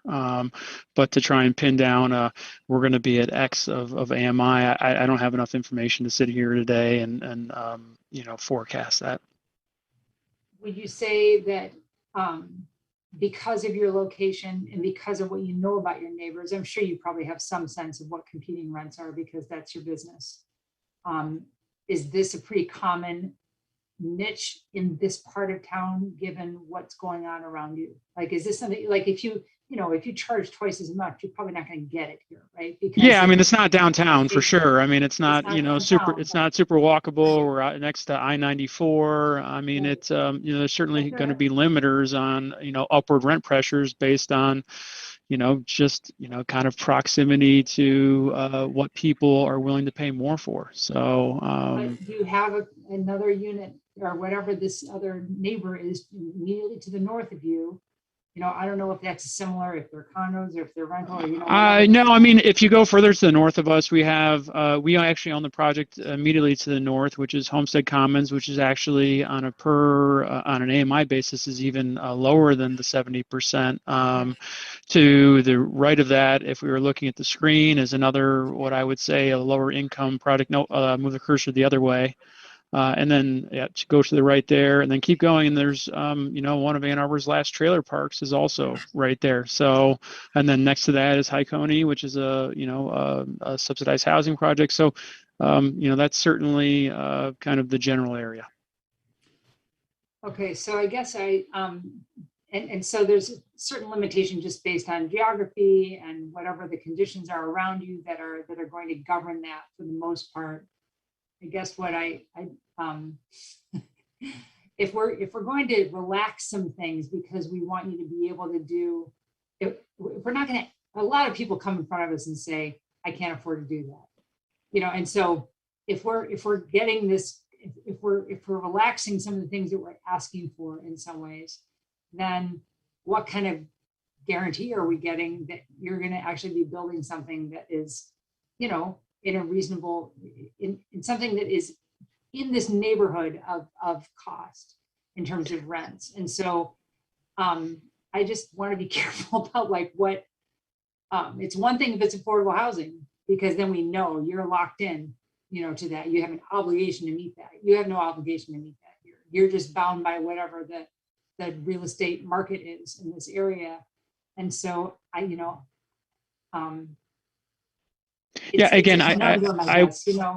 would also I would point out that I think a lot of petitioners that come before you and say we can't afford to do that are doing so even when they have, a brand new project that has 350 units. This truly is an infill project of, 100 units. And so we don't have the ability to spread out some of these additional costs beyond providing the actual unit and the housing to some of these things that are not aspirational. I mean, they're great. We don't have the ability to take an extra, $5 per unit and spread it over 300 units, right? It really is kind of this infill, opportunity. So I think that would be kind of, our perspective on that is it's really a little bit betwixt and between with, what it is and what we can accomplish based on its size. I would actually, to Commissioner Dish's point, I would welcome your thoughts, development team, Mr. Martin, in terms of, really the EV ordinance is driven largely by A20 goals. And within A20, there are a whole bunch of other things, as Commissioner Dish pointed out. So of the things that we have discussed, I mean, and knowing your the market that you're expecting, what seems reasonable in your mind here? Like, what is possible? Because I am with Commissioner Dish. I would rather not have infrastructure go unused. I think it will be used before the end of its life, but I recognize that there may be some things that we can have immediate gains with in electrification, in solar panels. So, yeah, I think that my perspective would be that if we were able to cluster more plug-in EV stations around the community center, and it seems to me like that's a pretty smart plan. Right, because that provides access, for people throughout the community. I'd like to go back to our team. We hadn't really contemplated. Our thought is that given the existing utility infrastructure that was in place, which again, if we look at footprints and what we have to bring in and everything else, utilizing what's there is the most efficient. Our units right now have a smattering of appliance utility usage. We have some that are on natural gas and some that are electric. I think that we could, as we get into this, we could go through a costing process of what might be possible with respect to potentially swapping some of those things that might be on natural gas for electric. Again, going back to kind of the AMI conversation, still trying to keep conscious about, keeping those in place utilities still somewhat practical. But again, certainly happy to evaluate those things and agree with the sentiment of, the sudden emergence of a large quantity of EV vehicles in this development in the next 10 years is probably unlikely. So if we can accomplish those goals, of providing equal access and being strategic about where we do place the ones we put in, there might be some opportunity to look at some other goals. And again, we feel like the merits of the project are pretty strong, with respect to providing additional housing and some of the other, kind of diversity of housing type and completing that sidewalk and the idea of a complete street and some of those other things are, things that we're putting into, again, what we consider to be a relatively small project. So happy to talk about it, but I think that's where we would stand right now.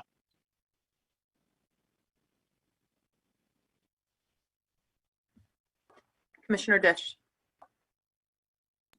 Yeah, I don't want to take up a lot of time here. I just wanted to say that I think we went down this road because you have to go to the ZBA to get a variance from the EV parking requirement.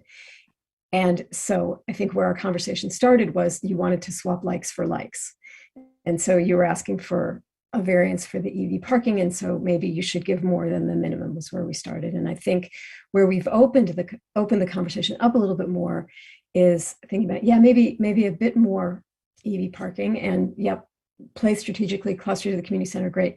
But rather than swapping likes for likes, we've broadened the conversation to what other things could be done to also forward the 820 goals. And I think there would be things that would be less expensive for you and more effective for the overall 820 goals. And I know that this can't be made up on the fly tonight, and I'm not asking to write it into amendment and tattoo it on your forehead or anything like that, right? Too permanent. But you have some time before you go to the ZBA to look at that, and then it will come to council with the recommendations from the ZBA, and it will be a firm commitment by then. And I feel comfortable with that. I don't want to actually bind this too closely to a particular number of charging infrastructure where we could get better outcomes with something else.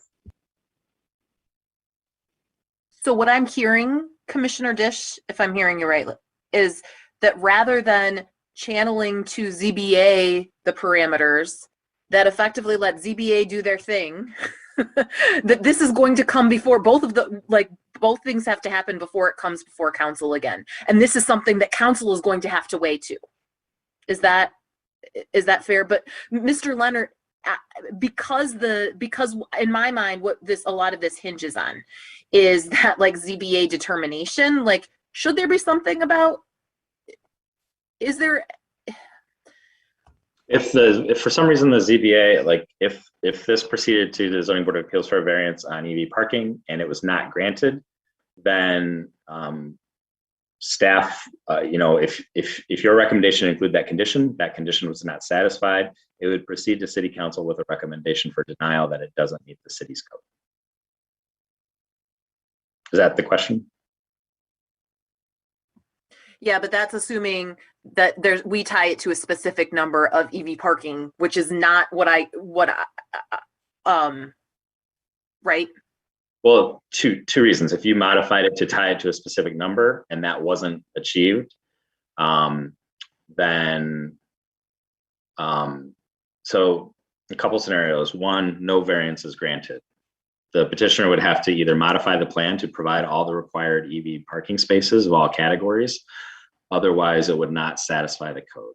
Two, another option would be if the planning commission didn't modify the the motion as presented. It's conditioned upon you are reviewing a site plan that doesn't meet the code. You're acknowledging that. You are inherently saying that if a variance is not granted to provide this level of EV parking, then it would not meet the code. Or third, if you were to modify that in some regard, the same standard would apply. However, in that case, the Zoning Board of Appeals could make some other determination. The petitioner could meet whatever that standard is, and then technically, despite your recommendation of a particular number, it would proceed to city council compliant at that point with code. Either way, what I would say is there's time before it gets back before Commissioner Dish to think about what it is that,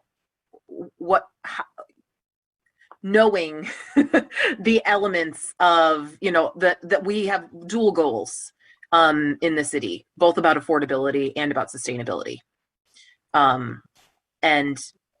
And thinking about cost effectively how to achieve those. There's time for that. Commissioner Gibrandel. I don't know if this is an option, and perhaps Mr. Leonard, you could weigh in on this. Given your third option that you were talking about, that the ZBA would kind of come up with their, it'd be sort of an alternate route. I'm wondering if, none of us here, perhaps Commissioner Mills, just because she works in this space more than the rest of us, probably nobody on the development team necessarily knows what the bang for your buck thing is that the city really wants.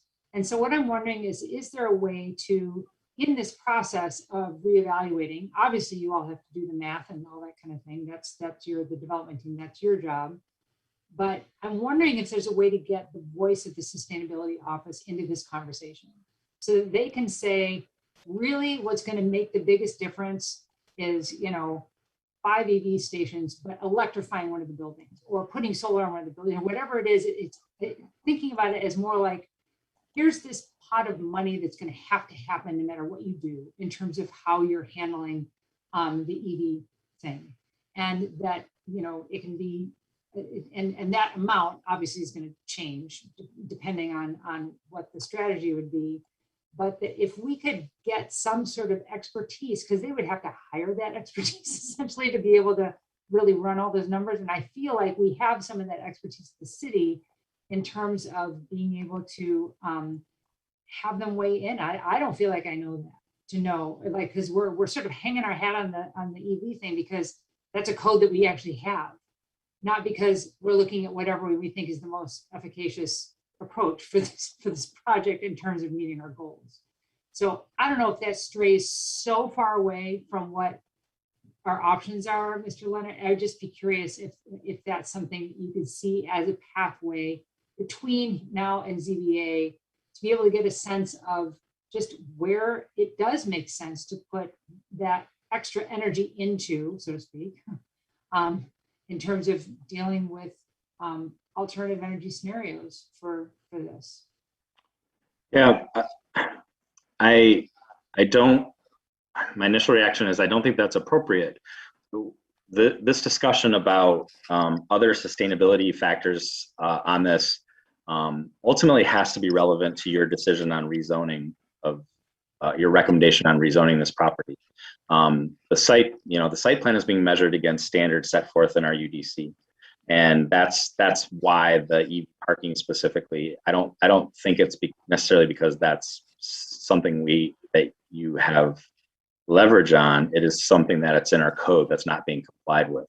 When we're talking about electrification and other aspects, I think that's a question to the Planning Commission is if you don't feel that those things are being satisfied in a way to meet our master plan to support the rezoning, then I think it would be difficult for you as the Planning Commission to make that recommendation contingent upon something happening.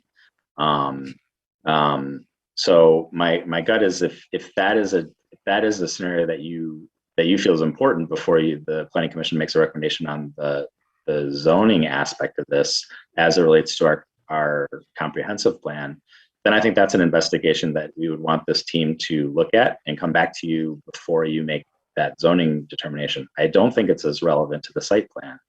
I don't see those things as a detail to be worked out akin to an outlet dimension. Okay. All righty, that's helpful. Thanks.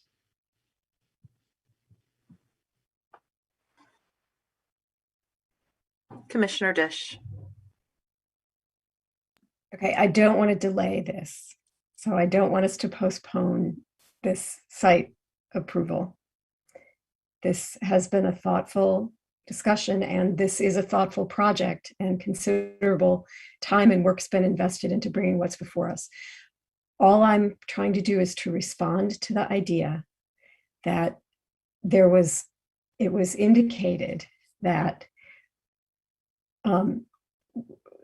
there will need to be some kind of negotiation with the ZBA to justify granting the variance to our code around EV. And I would rather see that be a really useful offer. And that's kind of between you and them. And so we've made some suggestions as to what you can do. And, you might end up just deciding it's a whole lot easier to just throw in 10 more EV spaces and, place them as we've discussed. And so I was responding to the idea that there's a negotiation that needs to go on at the ZBA, and I was trying to, and then it seemed like we went down a big road where we started to, amend and specify, and I just wanted not to have that happen. Mr. Leonard. Yeah, I just want to be careful. The Zoning Board of Appeals isn't by no means is a negotiation. So they have to consider the variance standards and make a determination. I mean, I think at times it can come across in that way because one of those standards is the proposed variance the minimum necessary to achieve appropriate for the issuance of a variance. So it's a nuanced way to use language, but it isn't a negotiation in the same way that plan unit development or a conditional zoning, or in some cases a typical zone rezoning, are from a legislative perspective.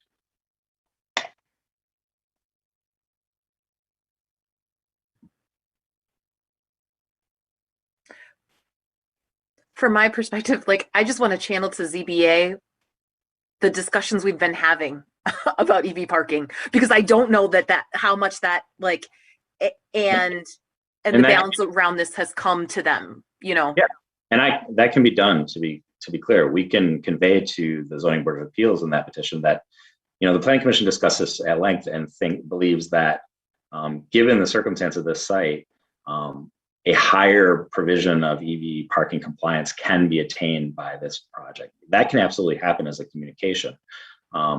But I just want to be clear that you're making a recommendation based on that advice. The Zoning Board of Appeals will be making ultimately their determination. Yeah.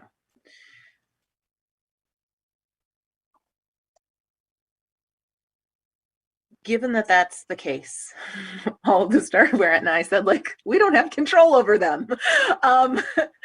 And we don't, we can channel them, the things that they might consider, but they have their own standards and we have ours. And so the things before us are twofold.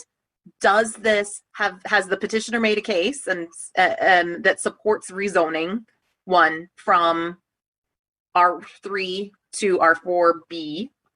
And then two, do we believe that the site plan complies and that we ought to allow the landscape modifications, which would allow the existing parking lots, for better, for worse, to stand as they are? And I think on the first part, at least I feel like the case for rezoning makes a whole lot of sense. And on the site plan, the change that I think ought to be made is about the bicycle parking, in part because we know that that this is a place where people will bike. The petitioner agrees that it makes sense. There's economies of scale of doing it now, as we have just discussed. And so I would like to see that as when this moves forward, that the version that City Council sees includes those provisions. sometimes, Mr. Leonard, that's just, we channel this to staff and it doesn't need a formal amendment. Would you, what would you advise here? Yeah, we can definitely do that. What I just want to be clear, I heard some reference to adding Class B bike parking, which is not required under the UDC in this circumstance, adding additional Class C parking. So what I'm happy to do is work with the petitioner and just take that feedback and work with them to identify some spots on the site where they can accomplish one or both of those. And what we would do in that circumstance is just communicate to the city council that this was a question that was raised at Planning Commission, that the opportunity for more of that, and this is how the petition responded. They added X number of additional spaces on the property, and that would just be incorporated into the site plan. That gives particularly Commissioner and Councilmember Dish the opportunity to take this conversation and share that at the city council table, with the opportunity to respond to whether or not that resonates as being responsive or not to the discussion. So I don't feel like we need a motion. I'm happy to work with the petitioner to explore that. What it means is that we will work with them to accommodate it the best we can and communicate the outcome of that to the city. I'm comfortable with that. Other comments, questions, discussion? Right now, we have the two motions as initially read, no amendments. If there's nothing else, then I think that we're ready for a vote. If you could do a roll call vote, please, Mr. Leonard. Absolutely. So this is on both motions as originally drafted, with the clarification that I would say I will actually work with the petitioner both to address additional bicycle parking and ask for at least a response for other sustainability aspects. But I would really say that that is largely at their discretion of seeing what they can incorporate, and we will communicate that they investigated that and what they concluded. Am I understanding both of those accurately? Okay. And you will continue your research on the park and what the deal is there, because that's going to factor into a lot of your calculations. Yeah, I did find one map that referenced dedicated, but somebody wrote it by hand and I can't find any other language to it. So, okay. Commissioner Gibb Randall. Yes. Commissioner Sauvé. Yes. Commissioner Abrams. Yes. Commissioner Dish. Yes. Commissioner Lee. Yes. Commissioner Clark. Yes. Commissioner White. Yes. Commissioner Mills. Yes. Unanimous. Very good. Thank you Thank very you. much. All right, can we take what time is it? Can we take a 5-minute break to fill water bottles and stretch our legs and come back at 9:30? Okay.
will call us back to order, and we're talking about item 10A, since we switched that around in our agenda. This is 700 Tappan Street, the amended planned unit development zoning for city council approval. We'll do our normal petitioner presentation for up to 10 minutes, and then move to Mr. Kowalski, and then we'll open the public hearing. And Commissioner Clark, I don't know if you're there. You want to just go off mute? Maybe she's not back yet.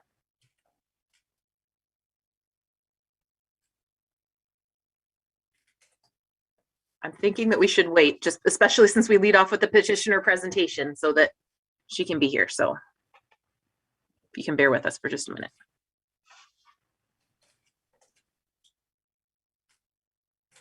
In the meantime, Matt, could you put up that that one particular drawing from the PUD supplemental regulations?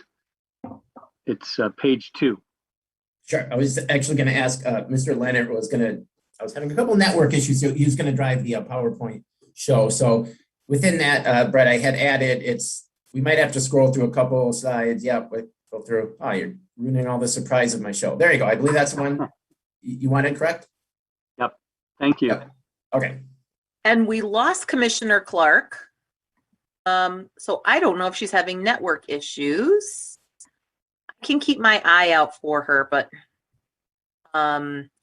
why don't you go ahead? We will catch her up when she gets back on, once she's able to reconnect.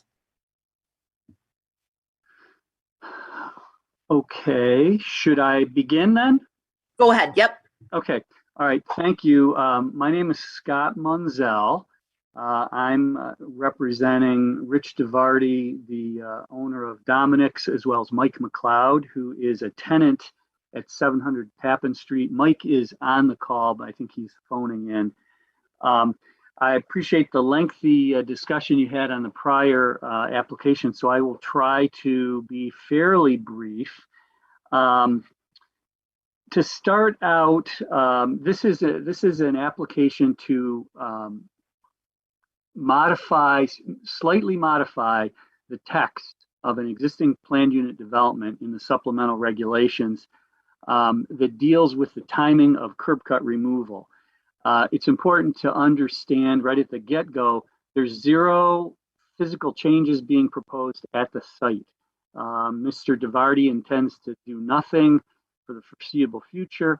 And this, as I'll explain, this requirement was triggered due to the special exception use application that Mr. McLeod has had for his marijuana dispensary that's been there for quite a few years. But it's important to just go back and give you a little bit of history. The original planned unit development was approved in 2009. Actually, that was an update from a prior version. But the reason it was really done was that, as many people are aware of Dominic's, it's an unusual location. This is one of the things that really contributes to the charm of the city, which is that different uses spring up in different places. And Mr. DeVarty had the Casa Dominic's going. It's a commercial, restaurant use surrounded by residential uses. It was considered non-conforming under the city's zoning ordinance back in 2000, well, in the 2000s. And that created certain operational issues for him. And so one way to cure that in a way was to seek planned unit development zoning for his properties, in which he did. And therefore, it currently is quote unquote conforming because the uses are captured within a PUD. At the time, Mr. DeVarty was not sure of what, if anything, he would do. And so, but he had a proposed kind of concept plan of what could happen. And that is the screen that's shown there. And basically in the PUD, it broke it down into 4 different areas, but you can see the cross-hatched areas were areas that Mr. DeVarty thought he might undertake some construction in the future. But the city council just approved the PUD with the concept plan, which is not unusual. You know, you can do a two-step planned unit development. So he had the concept plan approved, and he knew that at some point in the future, if he were to undertake actual construction, he'd have to come back and provide an actual site plan for the city to review, which would have to undergo the typical site plan process. Now, when and if, according to the zoning or the supplemental regulations, where did they go? They basically said that there was reference to the curb cuts, excuse me, and which was pointed out in the staff report. But the important language actually is the next sentence, which was not included in the planning staff report. After it talks about the off-street parking spaces, about the numbers, it then says all useless curb cuts shall be removed and the curb shall be restored as part of the first PUD site plan approved within the district. Now, Mr. DeVarty never applied for any changes. He never applied for a site plan, a PUD site plan, to undertake any of the changes that had been approved with the concept plan. And so therefore, there was no trigger for the curb cuts to be removed. So from 2009 all the way up through roughly, the late, 2018, 2019, for 10 years or so, the curb cuts all remained in place, which was exactly what the language that the city council had adopted would have anticipated, that curb cuts remain in place until a PUD site plan was approved, and then he would have to, take out the curb cuts. So it has not been out of zoning compliance until this technical thing happened. And I'm sorry, this is kind of long, but the city, when they adopted the marijuana dispensary regulations, required every dispensary to submit a site plan. So what happened was Mr. McLeod submitted a site plan as part of the special exception application, and that then the city considered a first PUD site plan, which triggered the curb cut removal requirement.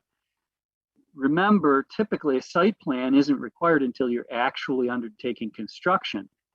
Mr. McLeod is proposing zero construction on the site. And so this is one of the ironies. This is where we got caught up in kind of the unfortunate language and concept of what the city council approved back in 2009, which typically would not require the curb cuts removed until there was a site plan contemplating construction. But the special exceptions for marijuana dispensaries just required a site plan. So even though there's no construction being proposed, it's put us in this unusual kind of situation. What we would like to do is, Mr. McLeod's building is in B, it's 700 Tappan Street. And so when you look at that, you can see at the back or the west end of 700 Tappan, there is some diagonal crossed in hatched lines. That is currently an existing legal parking space that's used by a tenant who lives above Dominic's in right next door in the area marked A. And so she uses the curb cut to park in that legal parking space. And so now there's the site plan, which the city is saying, hey, you need to remove that curb cut. We don't believe, and Mr. DeVarty wants to retain that parking space and therefore the curb cut. And there's no, again, this contemplated that there would be construction in that legal parking space, which would eliminate the parking space because there'd be then a building over it. And therefore the curb cut would have been useless, which is what they were referring to in the supplemental regulations, where it says all useless curb cuts shall be removed and the curb shall be restored as part of the first PUD site plan. But now, I mean, the curb cut is not useless, and it's being used, and it's an important aspect for Mr. DeVarty and his tenant, which if that curb cut was removed, the tenant would then have to find on-street parking in this neighborhood with thousands of students, which is not a very workable solution. But again, I do want to note, technically, the site plan, there was not a non-compliance with the zoning ordinance until the site plan requirement of the special exception use for the marijuana dispensaries. So it's a complicated scenario that why we arrived at where we are today. So again, no plan to make any construction. And so we would like to tweak the language of the supplemental regulations such that it reflects what we believe the true intent of City Council was, which is when there is construction that would, in one of those areas, that would then eliminate the parking space. 90 seconds. That's when we would remove the curb cut. So citizen participation meeting happened. One person attended, no objections, she supported it. We believe that the public benefit we'd offer is a rain garden in exchange for the tweak. It'll meet city code. We're still having issues there, but one of the important things to remember, a key part of the application is that there would be permanent planters installed that would prevent any parking north of the building on 700 Tappan, which seemed to be one of the major concerns for safety. There's never been a pedestrian incident in that location, and the planters would then prevent any parking on the north side of that building in the, what's considered front yard. So that was one of the major issues that Mr. McLeod has addressed, so that we think that the public benefit of the rain garden in exchange for the tweaking to actually comply with what we think the original intent of the City Council was. That's what we're asking for, and I'm happy to answer any questions. Thank you. Mr. Kowalski, you want to fill in from staff's perspective? Sure. Good evening again, everybody. Okay, we'll do a quick, Mr. Mazzell covered quite a bit in there, so won't necessarily go back into all that history of the approval dates, unless there's questions for that. So we'll go through a little brief thing here. If Brett, if you could just advance to the next thing slide. I think we're all kind of familiar where we're talking about here, but again, it's directly across the street from the business school and the law quad. So the aerial photo is kind of zoomed out a little bit there. You can see the little yellow square. So it's really surrounded by a lot of PL land. So this is really the crux of one of the issues is this picture here. So this is the area again that that they were prohibiting to block off with the planter blocks, but leave the pavement in place, but kind of construct planter blocks to prohibit parking, because that was, as Mr. Mazzell indicated, really the largest source of concern there was that parking there. That was previously used for parking. People would have to back out, angle across the driveway. In this shot, you can also see what they're proposing as part of their kind of benefit. The area up to the top, that kind of grassed in area there, is where the proposed rain garden will be.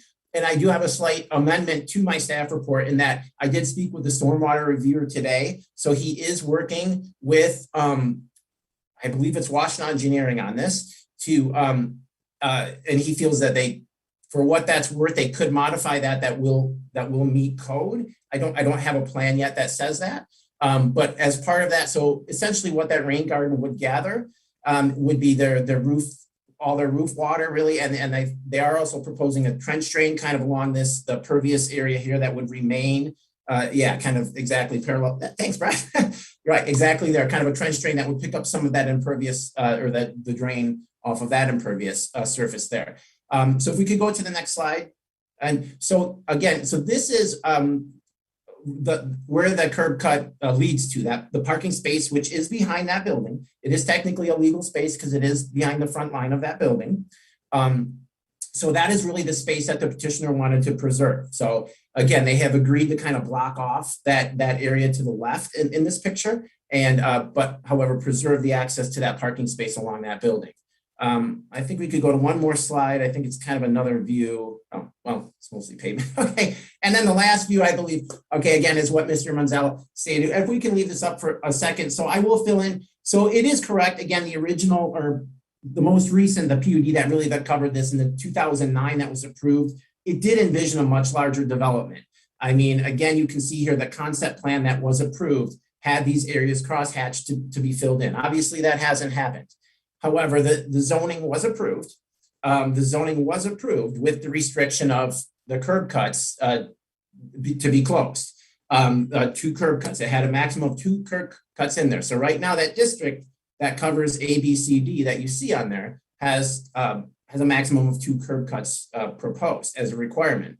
So in going in looking through the procedure, so this was also an issue, as Mr. Munzel mentioned, when the site plan through the so when this was originally approved, the PUD, the provisioning center was not well, obviously the building was there, but it wasn't it wasn't even legal back then when this was actually approved. So the provisioning use did come on afterwards.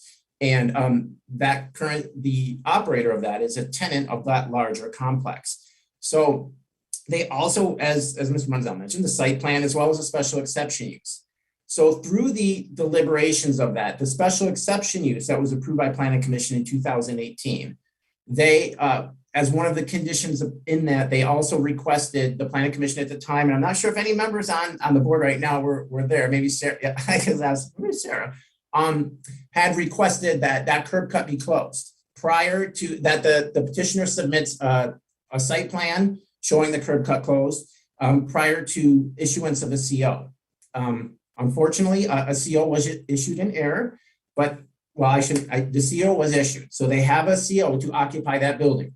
So the curb cut obviously still remains. So we've got a couple of issues and really, again, that zoning that covers this parcel is really the crux of the issue because, again, for the zoning conformance thing, as they go through the process for the provisioning center and whatnot, there are certain requirements that, the property has to adhere to the zoning of the district. And right now, as staff looks at it, again, there's requirement for 2 curb cuts. They exceed that.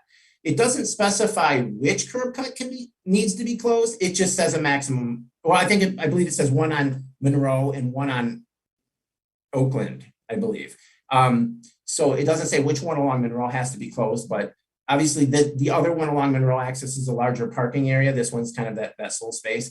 And through the deliberations, I was not the original planner that was involved with the special exception use or the PUD site plan, or actually even the original PUD for the larger project. But in speaking with that planner, and again, going through some of the records, I mean, in part of going through staff's analysis here on our takeaways from what they're proposing is that that curb cut was a significant part of the discussion through the PUD originally. The PUD site, and even obviously as part of the original PUD, but as indicated previously, that was a much larger development that was proposed. But even after that, as the site plan for 700 Tappan with the special exception use was presented, that was also a significant talking point of Planning Commission, was that curb cut. Now, there was discussion, it wasn't necessarily specified between the parking that accesses kind of behind that building versus the parking along the kind of parallel to that sidewalk, which is really, again, the much larger safety issue.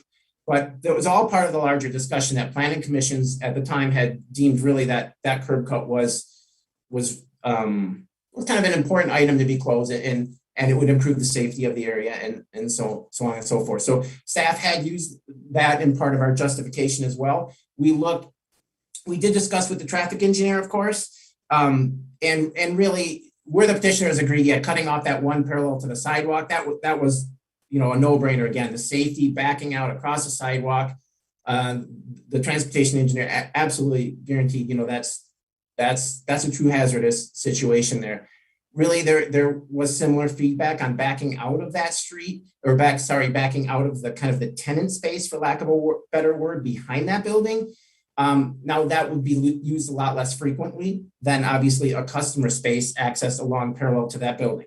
But again, that concern was there that the traffic either needs to back out onto Monroe across that sidewalk or back into the space. again, I think that kind of covers a lot of the discussion. Trying to see if there's anything else in my notes that I may have left off between myself and Mr. Munzel's presentation, but I think we've got that all covered, I believe, right now. So I do expect some questions and so on. So I am definitely available to answer any questions. Thank you. Thank you, Mr. Kowalski. I'll open up the public hearing. This is an opportunity for persons to speak for up to 3 minutes about the proposed PUD amendments at 700 Tappan and the surrounding property. If you wish to address the Planning Commission on this item, press *9 if you've dialed in, or you can use the raise hand feature if you've joined us through the web link. If you are watching us and want to dial in now, the phone number is 877-853-5247, and our meeting ID is 977-6634-1226. City staff will select callers that have raised their hands, calling on you by the last 3 digits of your telephone number, or if you're on Zoom, you can see your name. So Mr. Leonard will just say your name. You'll hear an automated announcement when Mr. Leonard promotes you to be able to speak. Please move to a quiet area and mute any television or background sound so that we can hear you clearly. Please state your name and address for the record. If you've dialed in or have joined us through Zoom and want to provide a public comment, use raise hand, or on your phone, you can press *9. Okay, I'm going to start reading. Seeing no one, I'm going to start reading the proposed motion, but if somebody does raise a hand, just let me know, Mr. Leonard. I guess the motion is short. The motion reads, actually, I don't know that the proposed motion that is in the script that I have is actually the full motion. Give me just a minute to pull up the full motion, because it just seems oddly short.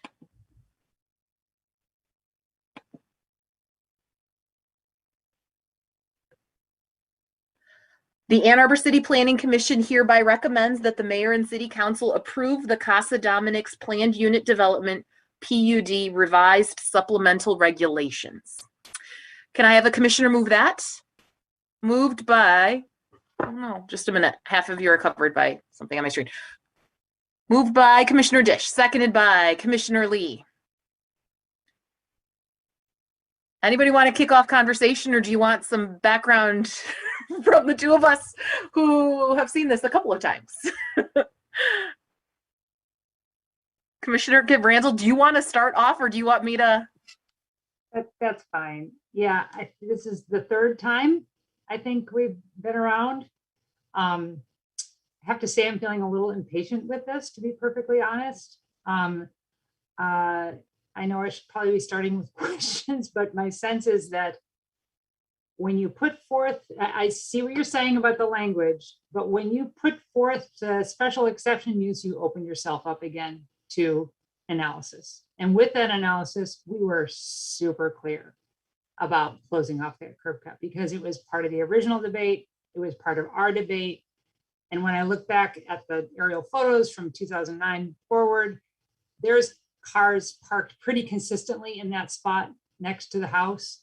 To be perfectly honest, I feel really is disingenuous to say we want to keep the pavement and put a planter in front of it, which is like, why wouldn't you just remove the pavement? It's like, what's the point of that? So that you can move it and then have more cars parked there? Because clearly it's being used that way.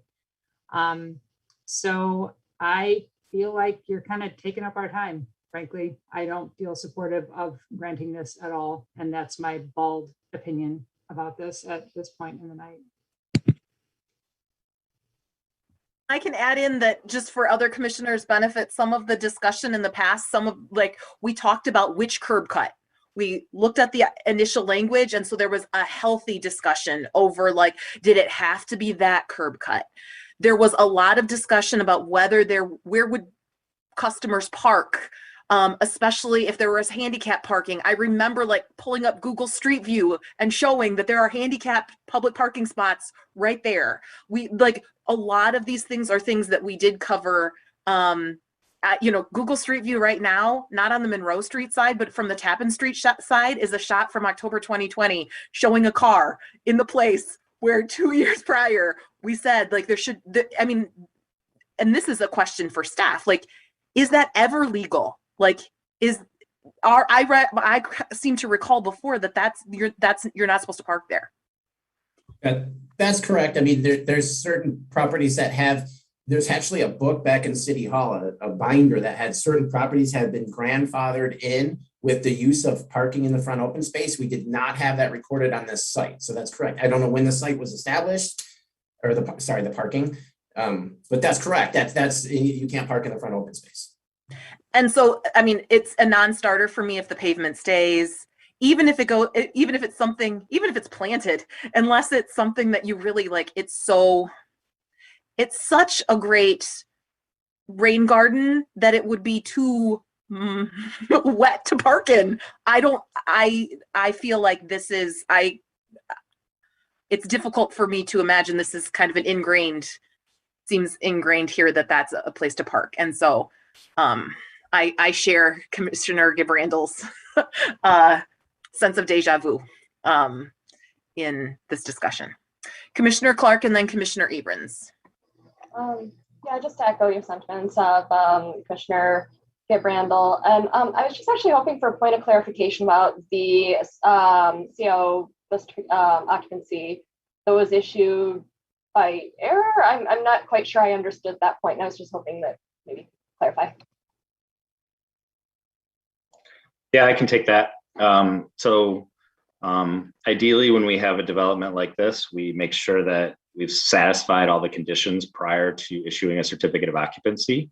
In this circumstance, we just broke down, so I just have to own that mistake. We had signed off on the issuance of a certificate of occupancy for this use. We shouldn't have. Now that that's been issued, I don't think it's appropriate to remove it, but I want to be clear.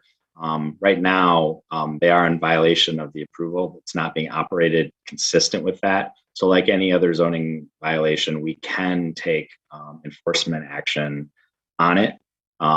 But they had expressed an interest in pursuing this as an option. And as I'm interested in ultimately compliance rather than penalty, we thought we'd afford the opportunity for this process to bear out. If it's unsuccessful, we would work with them to establish a reasonable time frame to comply with standards for approval. And if not, citations would ultimately be issued. Anything else, Commissioner Clark? You good? Okay. Commissioner Abrams. Related to the C of O, I just wanted to confirm that an alternate time or like an alternate chronology for this would have been, or the correct chronology would have been that the C of O would not have been issued until the curb cut was removed, right?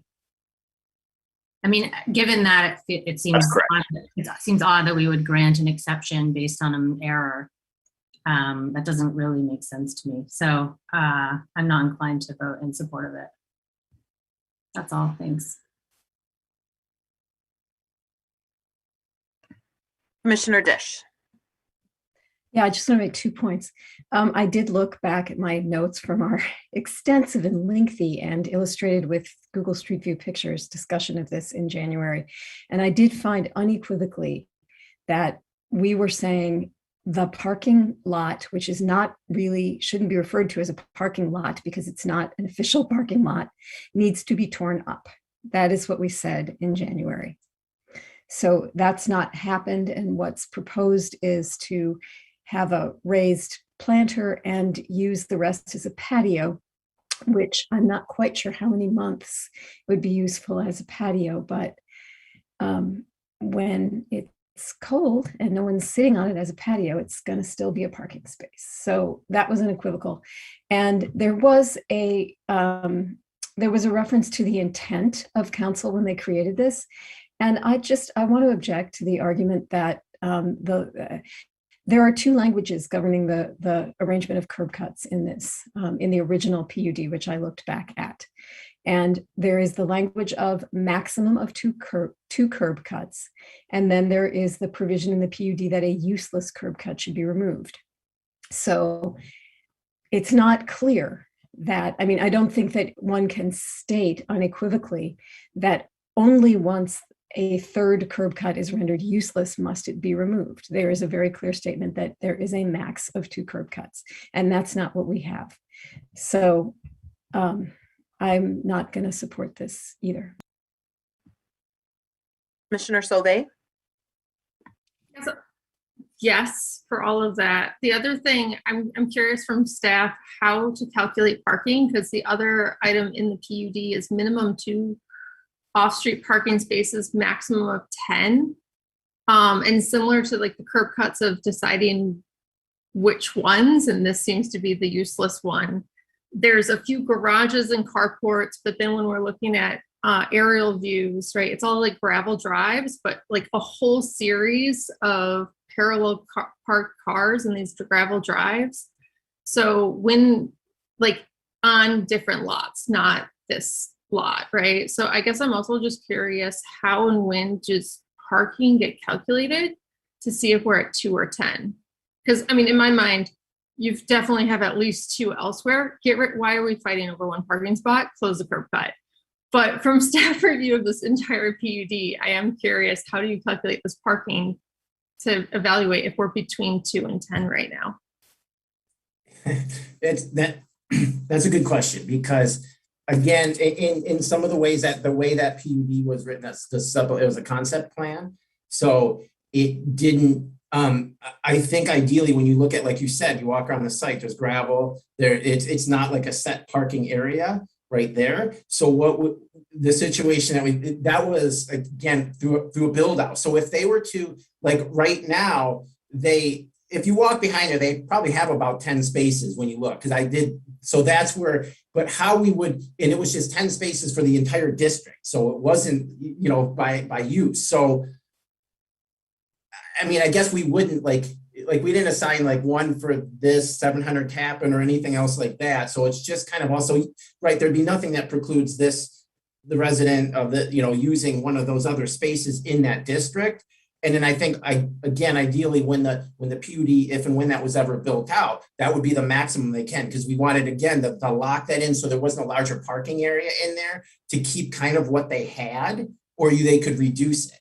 So, but we haven't calculated, like, as it pertains to this 700 Tappan, I haven't gone back in and kind of calculate out where the other parking, how that relates to this, or how those uses relate to the parking on the site, I guess I should say. I'm not sure that fully answers your question, but we didn't go back into a lot of that analysis of the parking of the other uses. I think it's just like, are we looking at this relative to site B? Or when we look at what the special exception use is triggering, are we then actually looking at A, B, C, D with some of these blanket like PUD regulations? Because there's like a lot of right? So now, like, do we get strict on the whole district, or are we really just kind of trying to look at site B in the aspects of the special exception use and site planning? Well, I think, right. Yeah. If I could jump in on that, I think it's a good question. I want to echo some of the comments that Mr. Munzel made, that I think he was accurate. The language that was adopted by City Council when they created the PUD referenced site plan. And that means something in the context of our code. In this case, when the special exception use for the marijuana provisioning center came in, not only consistent with our code, but consistent with state law, a site plan has to accompany the granting of a special exception use permit. And so in that case, we only considered the site plan for the special exception use. We did not look at the whole site. And so when we're looking at that 2 to 10 parking requirements as a zoning designation, we in fact didn't, and maybe that was just an oversight on our part, we didn't look at removing that spot as impacting that, because we didn't really envision it to be an appropriate parking spot regardless. I think if a substantial development were to come in for this site, that's where that 2 to 10 parking range would be mandated. And at that time, we'd be reviewing it according to our standards and the like. Does that help? Yeah, that helps a bit. And I mean, kind of the other logic of it from my mind is, if there's a future more intense development that reduces parking even more, it makes even more obvious the reason to get rid of the one parking spot we're discussing right now and close the curb cut. Like, I can't believe we're spending our time talking about one curb cut for one parking spot versus pedestrian safety, especially with, you know, what we're seeing with curbside pickup. I can just see a lot of people driving into this curb to get like a window drop off sort of thing and things like that. Like, I can't support this.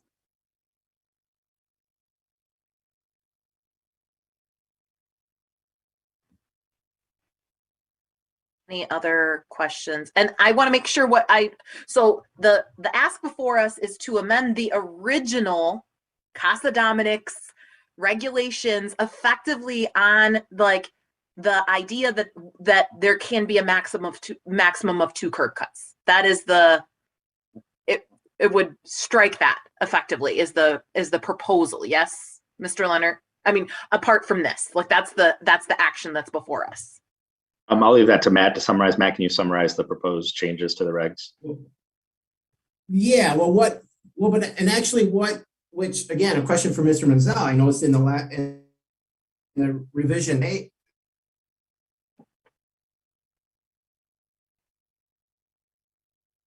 I'm trying to figure out if it's me or Matt. The strikeout version. So, right now the regulations are.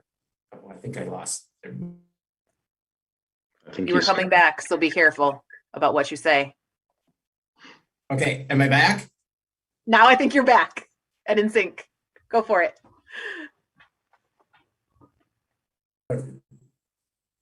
Wait, I'm sorry. Everybody's I'm sorry. Wait, we can hear you now. We can see your lips moving along with your voice. Okay. Sorry. Okay, thank you. So, so if everything was not approved tonight, it didn't go to council, or it was denied by council, the existing supplemental regs stayed in place. So what the petitioner has proposed, what in front of us, is actually that strikeout version they have in there. It actually says 4 curb cuts now, which I would ask at Mr. Manzella, because in the strikeout version, it says they're proposing to have a maximum of 4 curb cuts, and the original PUD says 3. Or I mean, sorry, said it went down to 2. So I was a little kind of confused by that change. So I might want him to explain that a little bit. But really, that was what they're proposing until kind of to delay the curb cut until there's a site plan that's submitted for that involves 700 tap-in and that area within there, and then that would kind of trigger that the removal of that curb cut for that area. So that's kind of essentially what they're proposing, is that to kind of delay that until that a major redevelopment that involves 700 tap-in would be triggered a site plan for that area there. But there's a couple other changes within those regulations. Again, the strikeout version that it says, it would permit a maximum of 4 curb cuts, 2 from Monroe, 1 from Tappan. And then it basically the language is prior to a building permit being issued, that they would, in areas B or C, that they would remove that curb cut. So we don't have that map up right now, but that involves 700 Tappan in the adjacent parcel. So that's really that is the proposed changes, is to kind of delay that until a site plan that involves as you can see here, thank you, Brett, areas B or C is submitted. And then prior to that, the curb cut would be eliminated well, it doesn't say the impervious removed, but we would make them remove the impervious as well. The only other addition to the supplemental regs really would be that they added in there the requirement for the rain garden to be located in the northeast corner of area B. So really the only changes are regarding those curb cuts and then the addition of that rain garden.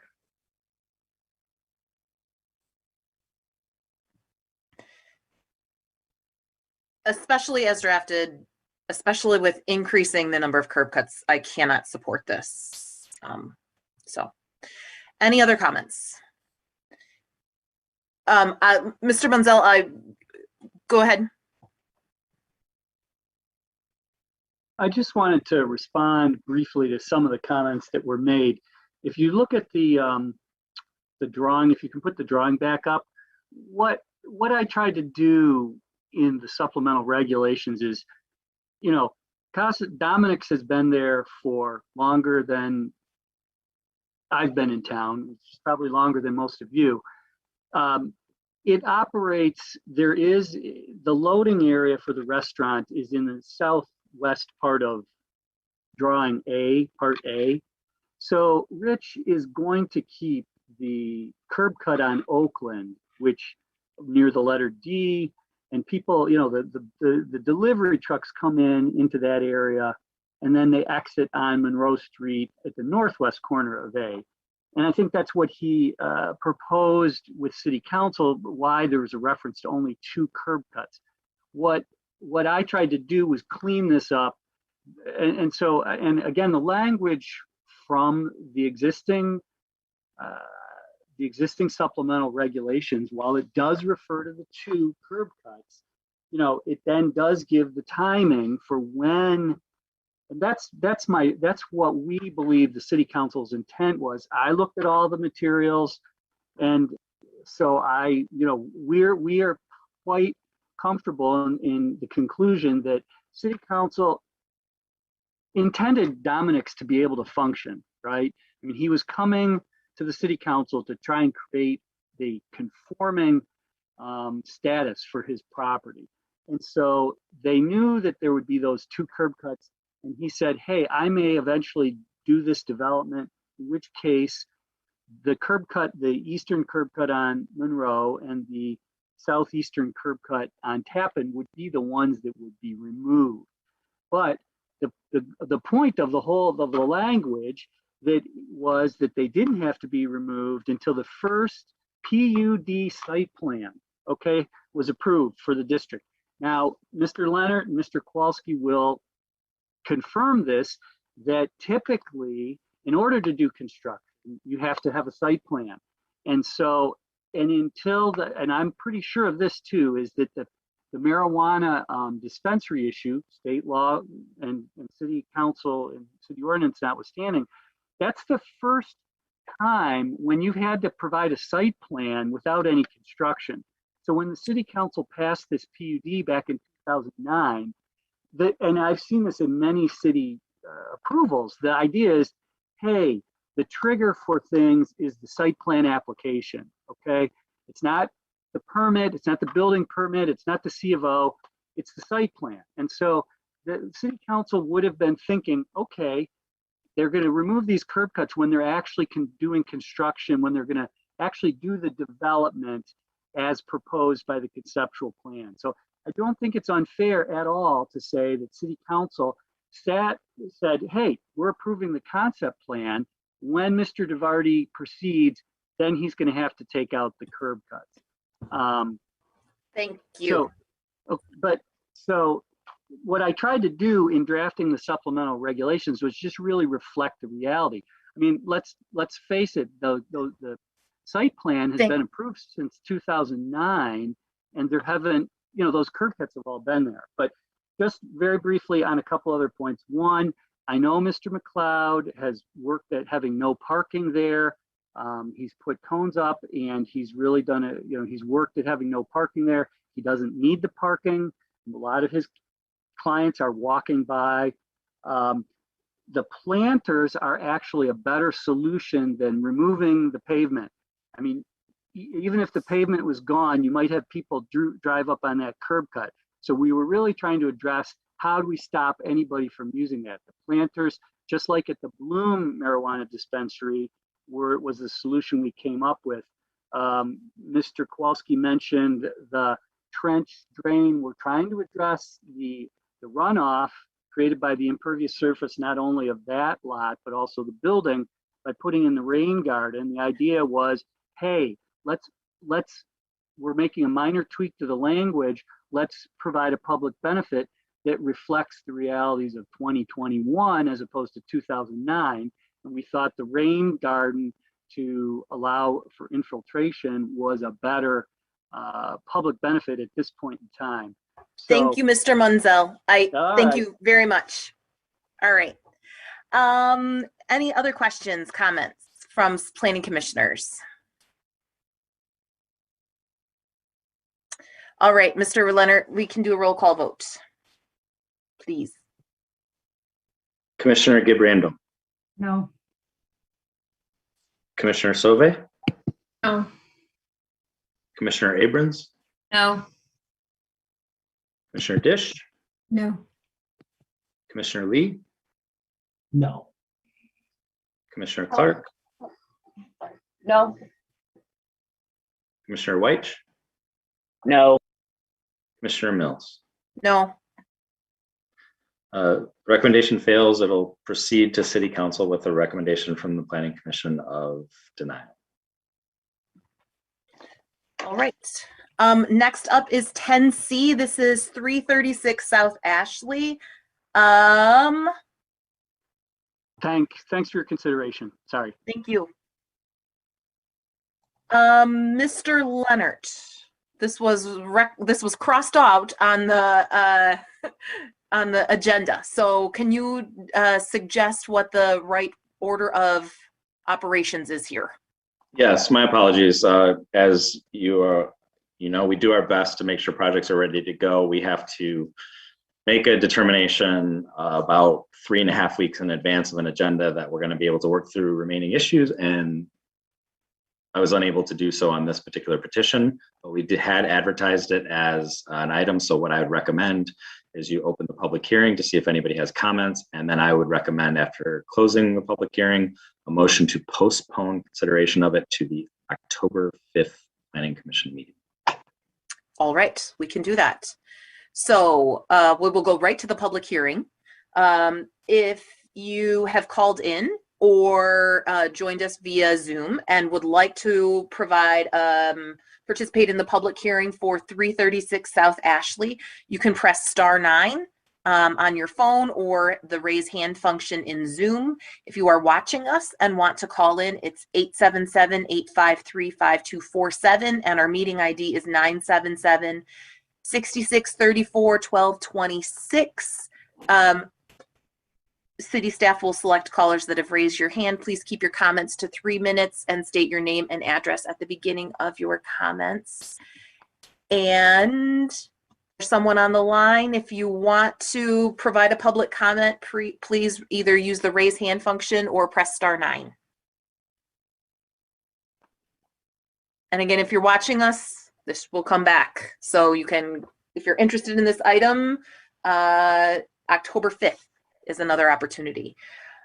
Seeing no one joining, would a commissioner like to postpone, first we need to move the item and then move the postponement. Can you? I would just take action to postpone consideration of 336 South Ashley to the October 5th, 2021 Planning Commission meeting. All right, so the motion is to postpone actions. Moved by Commissioner White, seconded by Commissioner Gibb Randall. Any discussion? All in favor of the postponement, please. That is everyone. Great. All right, we are on to item 11A, which is a revised meeting schedule, Mr. Leonard. Yes, attached is the current meeting schedule. I'd like for you to consider modification to it to move your October 12th working session meeting to October 13th. The reason for that is that Monday is Indigenous Peoples Day. That means City Council is moving to the Tuesday. It's not something we picked up when we first set the schedule, so I'd like to propose moving the working session to that Wednesday, the 13th. Okay, can I have a commissioner move to approve the revised agenda? Moved by Commissioner White, seconded by Commissioner Sauvé. Any discussion? All in favor of the proposed motion, please raise your hand or say yes. Was that a quick hand, Commissioner Lee? Yes, awesome. That's everybody. Sorry, I wasn't catching you quick enough. Item 12 is, Commissioner Gibb Randall. Could you please ask our wonderful Mia Gale to resend the invitation so it shows up magically in our Outlook calendars so that I don't. That would be great. Thank you. Thank you. Item 12 is public comment. This is an opportunity for persons to speak for up to 3 minutes about any item of interest. If you wish to address the Planning Commission at this time, please press *9 if you're listening by phone. If you've joined us through Zoom, you can use the raise hand function. If you are watching us and want to call in, the number is 877-853-5247.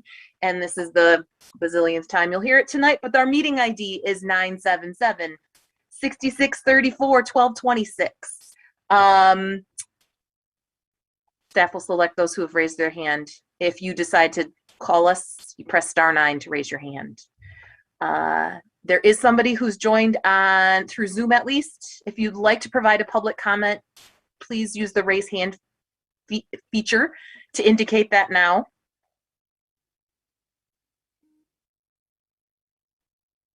See no indication. All right, then we'll move on to item 13, which is commission proposed business. Is there any? I'm going to do the thing that I always do when we see something in our code that's a little broken. And actually, I think that all of that discussion over the Mill Creek proposal suggests that no matter what happens, we need to revisit the EV ordinance, because the idea that you do not need to put EV infrastructure on extra parking, that it's only required on the required parking, is extremely problematic in my mind. That the extra parking you can build without that is problematic. As people on the ORC know, I have been pushing in our rewriting of parking to, as at an additional incentive to not build parking, is to require EV parking, EV infrastructure on anything that you build. And so, but even if that doesn't make it into our overall parking changes, I think I would, Mr. Leonard, like, this is a quick fix that we need to definitely not have that just apply to required parking. It's or in the, explore what that means. yeah, it's in the parking section that you're going to be looking at pretty comprehensively, so I don't think it's an inappropriate time if you want to address it. Okay. Great. Anything else? Is the removal of parking minimums, is that in the subcommittee? Is that a part of an RFP process? It would just be helpful, because I even asked Mr. Leonard today for like a visual representation of our planning code so that we can look at a parcel, know what the building heights issues are, the setbacks, and the parking minimums. It's all in the UDC, but it's just too much text to synthesize. And so to be able to see it visually would be helpful, because I'm just really struggling with how we are intended to meet our housing goals if we have to have so much of the land use be dedicated to parking. It actually feels farcical right now. Like, we're on one side, we're saying this is an important part, but all our zoning makes it nearly impossible to implement it. I mean, a full third of our land use, from what I understand, is dedicated to car storage. So just helping figure that out as we look at these new developments. And then with this infill project, this is another 50-year development that we won't have any more input on once they go to the construction phase. And the estimates for EV vehicles is that by 2030, a full third of all new cars will be electrified. So while today we're only at 3.4%, the estimates to get the fleet to meet the gas reduction, sorry, I'm going to stop losing my access to words. Emission reduction is going to go through the electrification of our fleet. So I do want to figure out how to balance what Commissioner Dish said today in the conversation about, you know, let's not put an onerous sort of requirement on a development, you know, but let's figure out how to get ourselves ready for our goal and take into consideration what Commissioner Lee talked about with all of that. So it just feels complicated, unnecessarily complicated, I think is the way that I would describe it. And so I don't know if there's a way, is there Is it only in the subcommittee that we talk about this? Are there other conversations where we have these conversations around how we're going to address our planning objectives, especially as it relates to the A20? So, and if I got something wrong, Commissioner Dish, I'm sorry. So, because your hand went right up after I called you out. So, preemptive apology. Do you want Mr. Leonard to go first, Commissioner Dish, or do you want to go? Okay, Mr. Leonard. Yeah, so I think those are great questions, Commissioner Weich. I think one of the, I think the petition this evening was a great example. I think one of the policy decisions that you and the city are going to have to come to is, I think, frankly, the heavy-handedness of that balance. I think one part of it is, and a lot of communities are doing this, is they're starting to say, well, at a minimum, why would we prescribe a minimum amount of parking? If somebody from a market rate perspective thinks that they can function without that level, to that imbalance of land use, why would we say, no, we are forcing you to contribute to that? So I think, you know, I don't want to say it's easy, because there'll be a lot of perspectives about even that aspect in our community, to just say no minimum is required. I think the sort of more significant policy decision is the maximum side of things. And so tonight is a great example where you have a property owner saying that in order to achieve this infill, from a market perspective, I need more parking than the minimum. And so the city could get to a policy framework that says, no, we're going to not only are we going to eliminate minimums, but we're going to prescribe maximums. But I think the policy decision there is that in that circumstance, you might very well have property owners in that circumstance say, well, I'm uncomfortable then making that investment because I'm concerned about it, that my marketability might be lagging the city's aspirations as it relates to vehicular miles traveled. So, but I just want to say that is absolutely apropos for the coming discussion. And then generally, one of the things that we didn't get to with your orientation, and I'm going to send you, is we have a series of subcommittees on this group. And so one of them is the Ordinance Revisions Committee group. They tend to meet the fourth Tuesday of the month because 3 are not enough. And they help staff with sort of the nuts and bolts of crafting language to ready it for presentation for the whole Planning Commission as a whole. But with something like parking, we have put together sort of a work plan in that regard, but we might decide that warrants some working session conversations at mileposts along that rather than waiting for it to be more fully. So I hope that helps respond to some of those questions. Yeah, thank you. And then the only other thing which would be helpful, and we can talk offline about it, is a process standpoint. Does it originate in Planning Commission and go to council, or does it originate in council and then comes to Planning Commission? And then are there protocols when council picks up a public hearing that we have already discussed? So this is going to go back to council. They'll have another hearing about it. Are there any protocols that would preclude a commissioner from commenting on it when it's before council? So that's it. And you can answer that whenever. So yeah, I can follow up with you on that. I think I'll follow up on the second part in particular, but just to say, both of these things happen. We have our own work plan of things of ordinance changes that we as a planning commission think need to be taken care of. And honestly, parking has been on there for years. But it's been the one thing that has been really hard. And we've decided we can't punt it anymore. That was decided before you got down that you're interested in it. Awesome. Because that's the Kool-Aid that, that's what we had collectively put on our work plan this year. But we also have a box, and recognizing we rely, we're all volunteers. We rely heavily on staff. That we make space in our work plan for the things that council sends to us to be responsive to that, because they do send us things. often with a time, with a due date. So those things are the ones that get often bump some of our own priorities, quite frankly, just out of like, there's only so many hours, but both. So Commissioner Dish.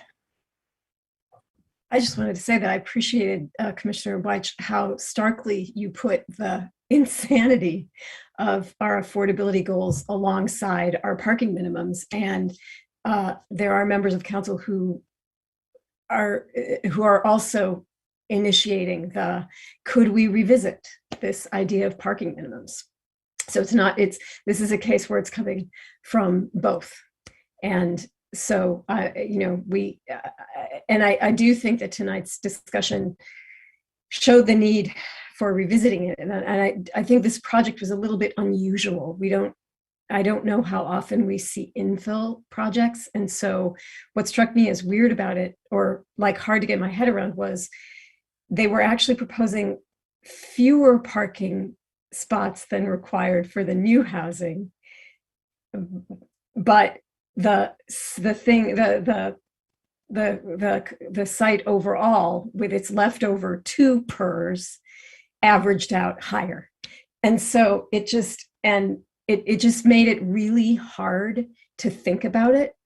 And it does put it in where Mr. Leonard said, it puts it in the discussion between minimums and maximums. And I think maximums are something we want to explore, but we wouldn't, but this discussion tonight shows us a project like this could fail if we put our maximum somewhere where someone who wants to do an infill says, I can't.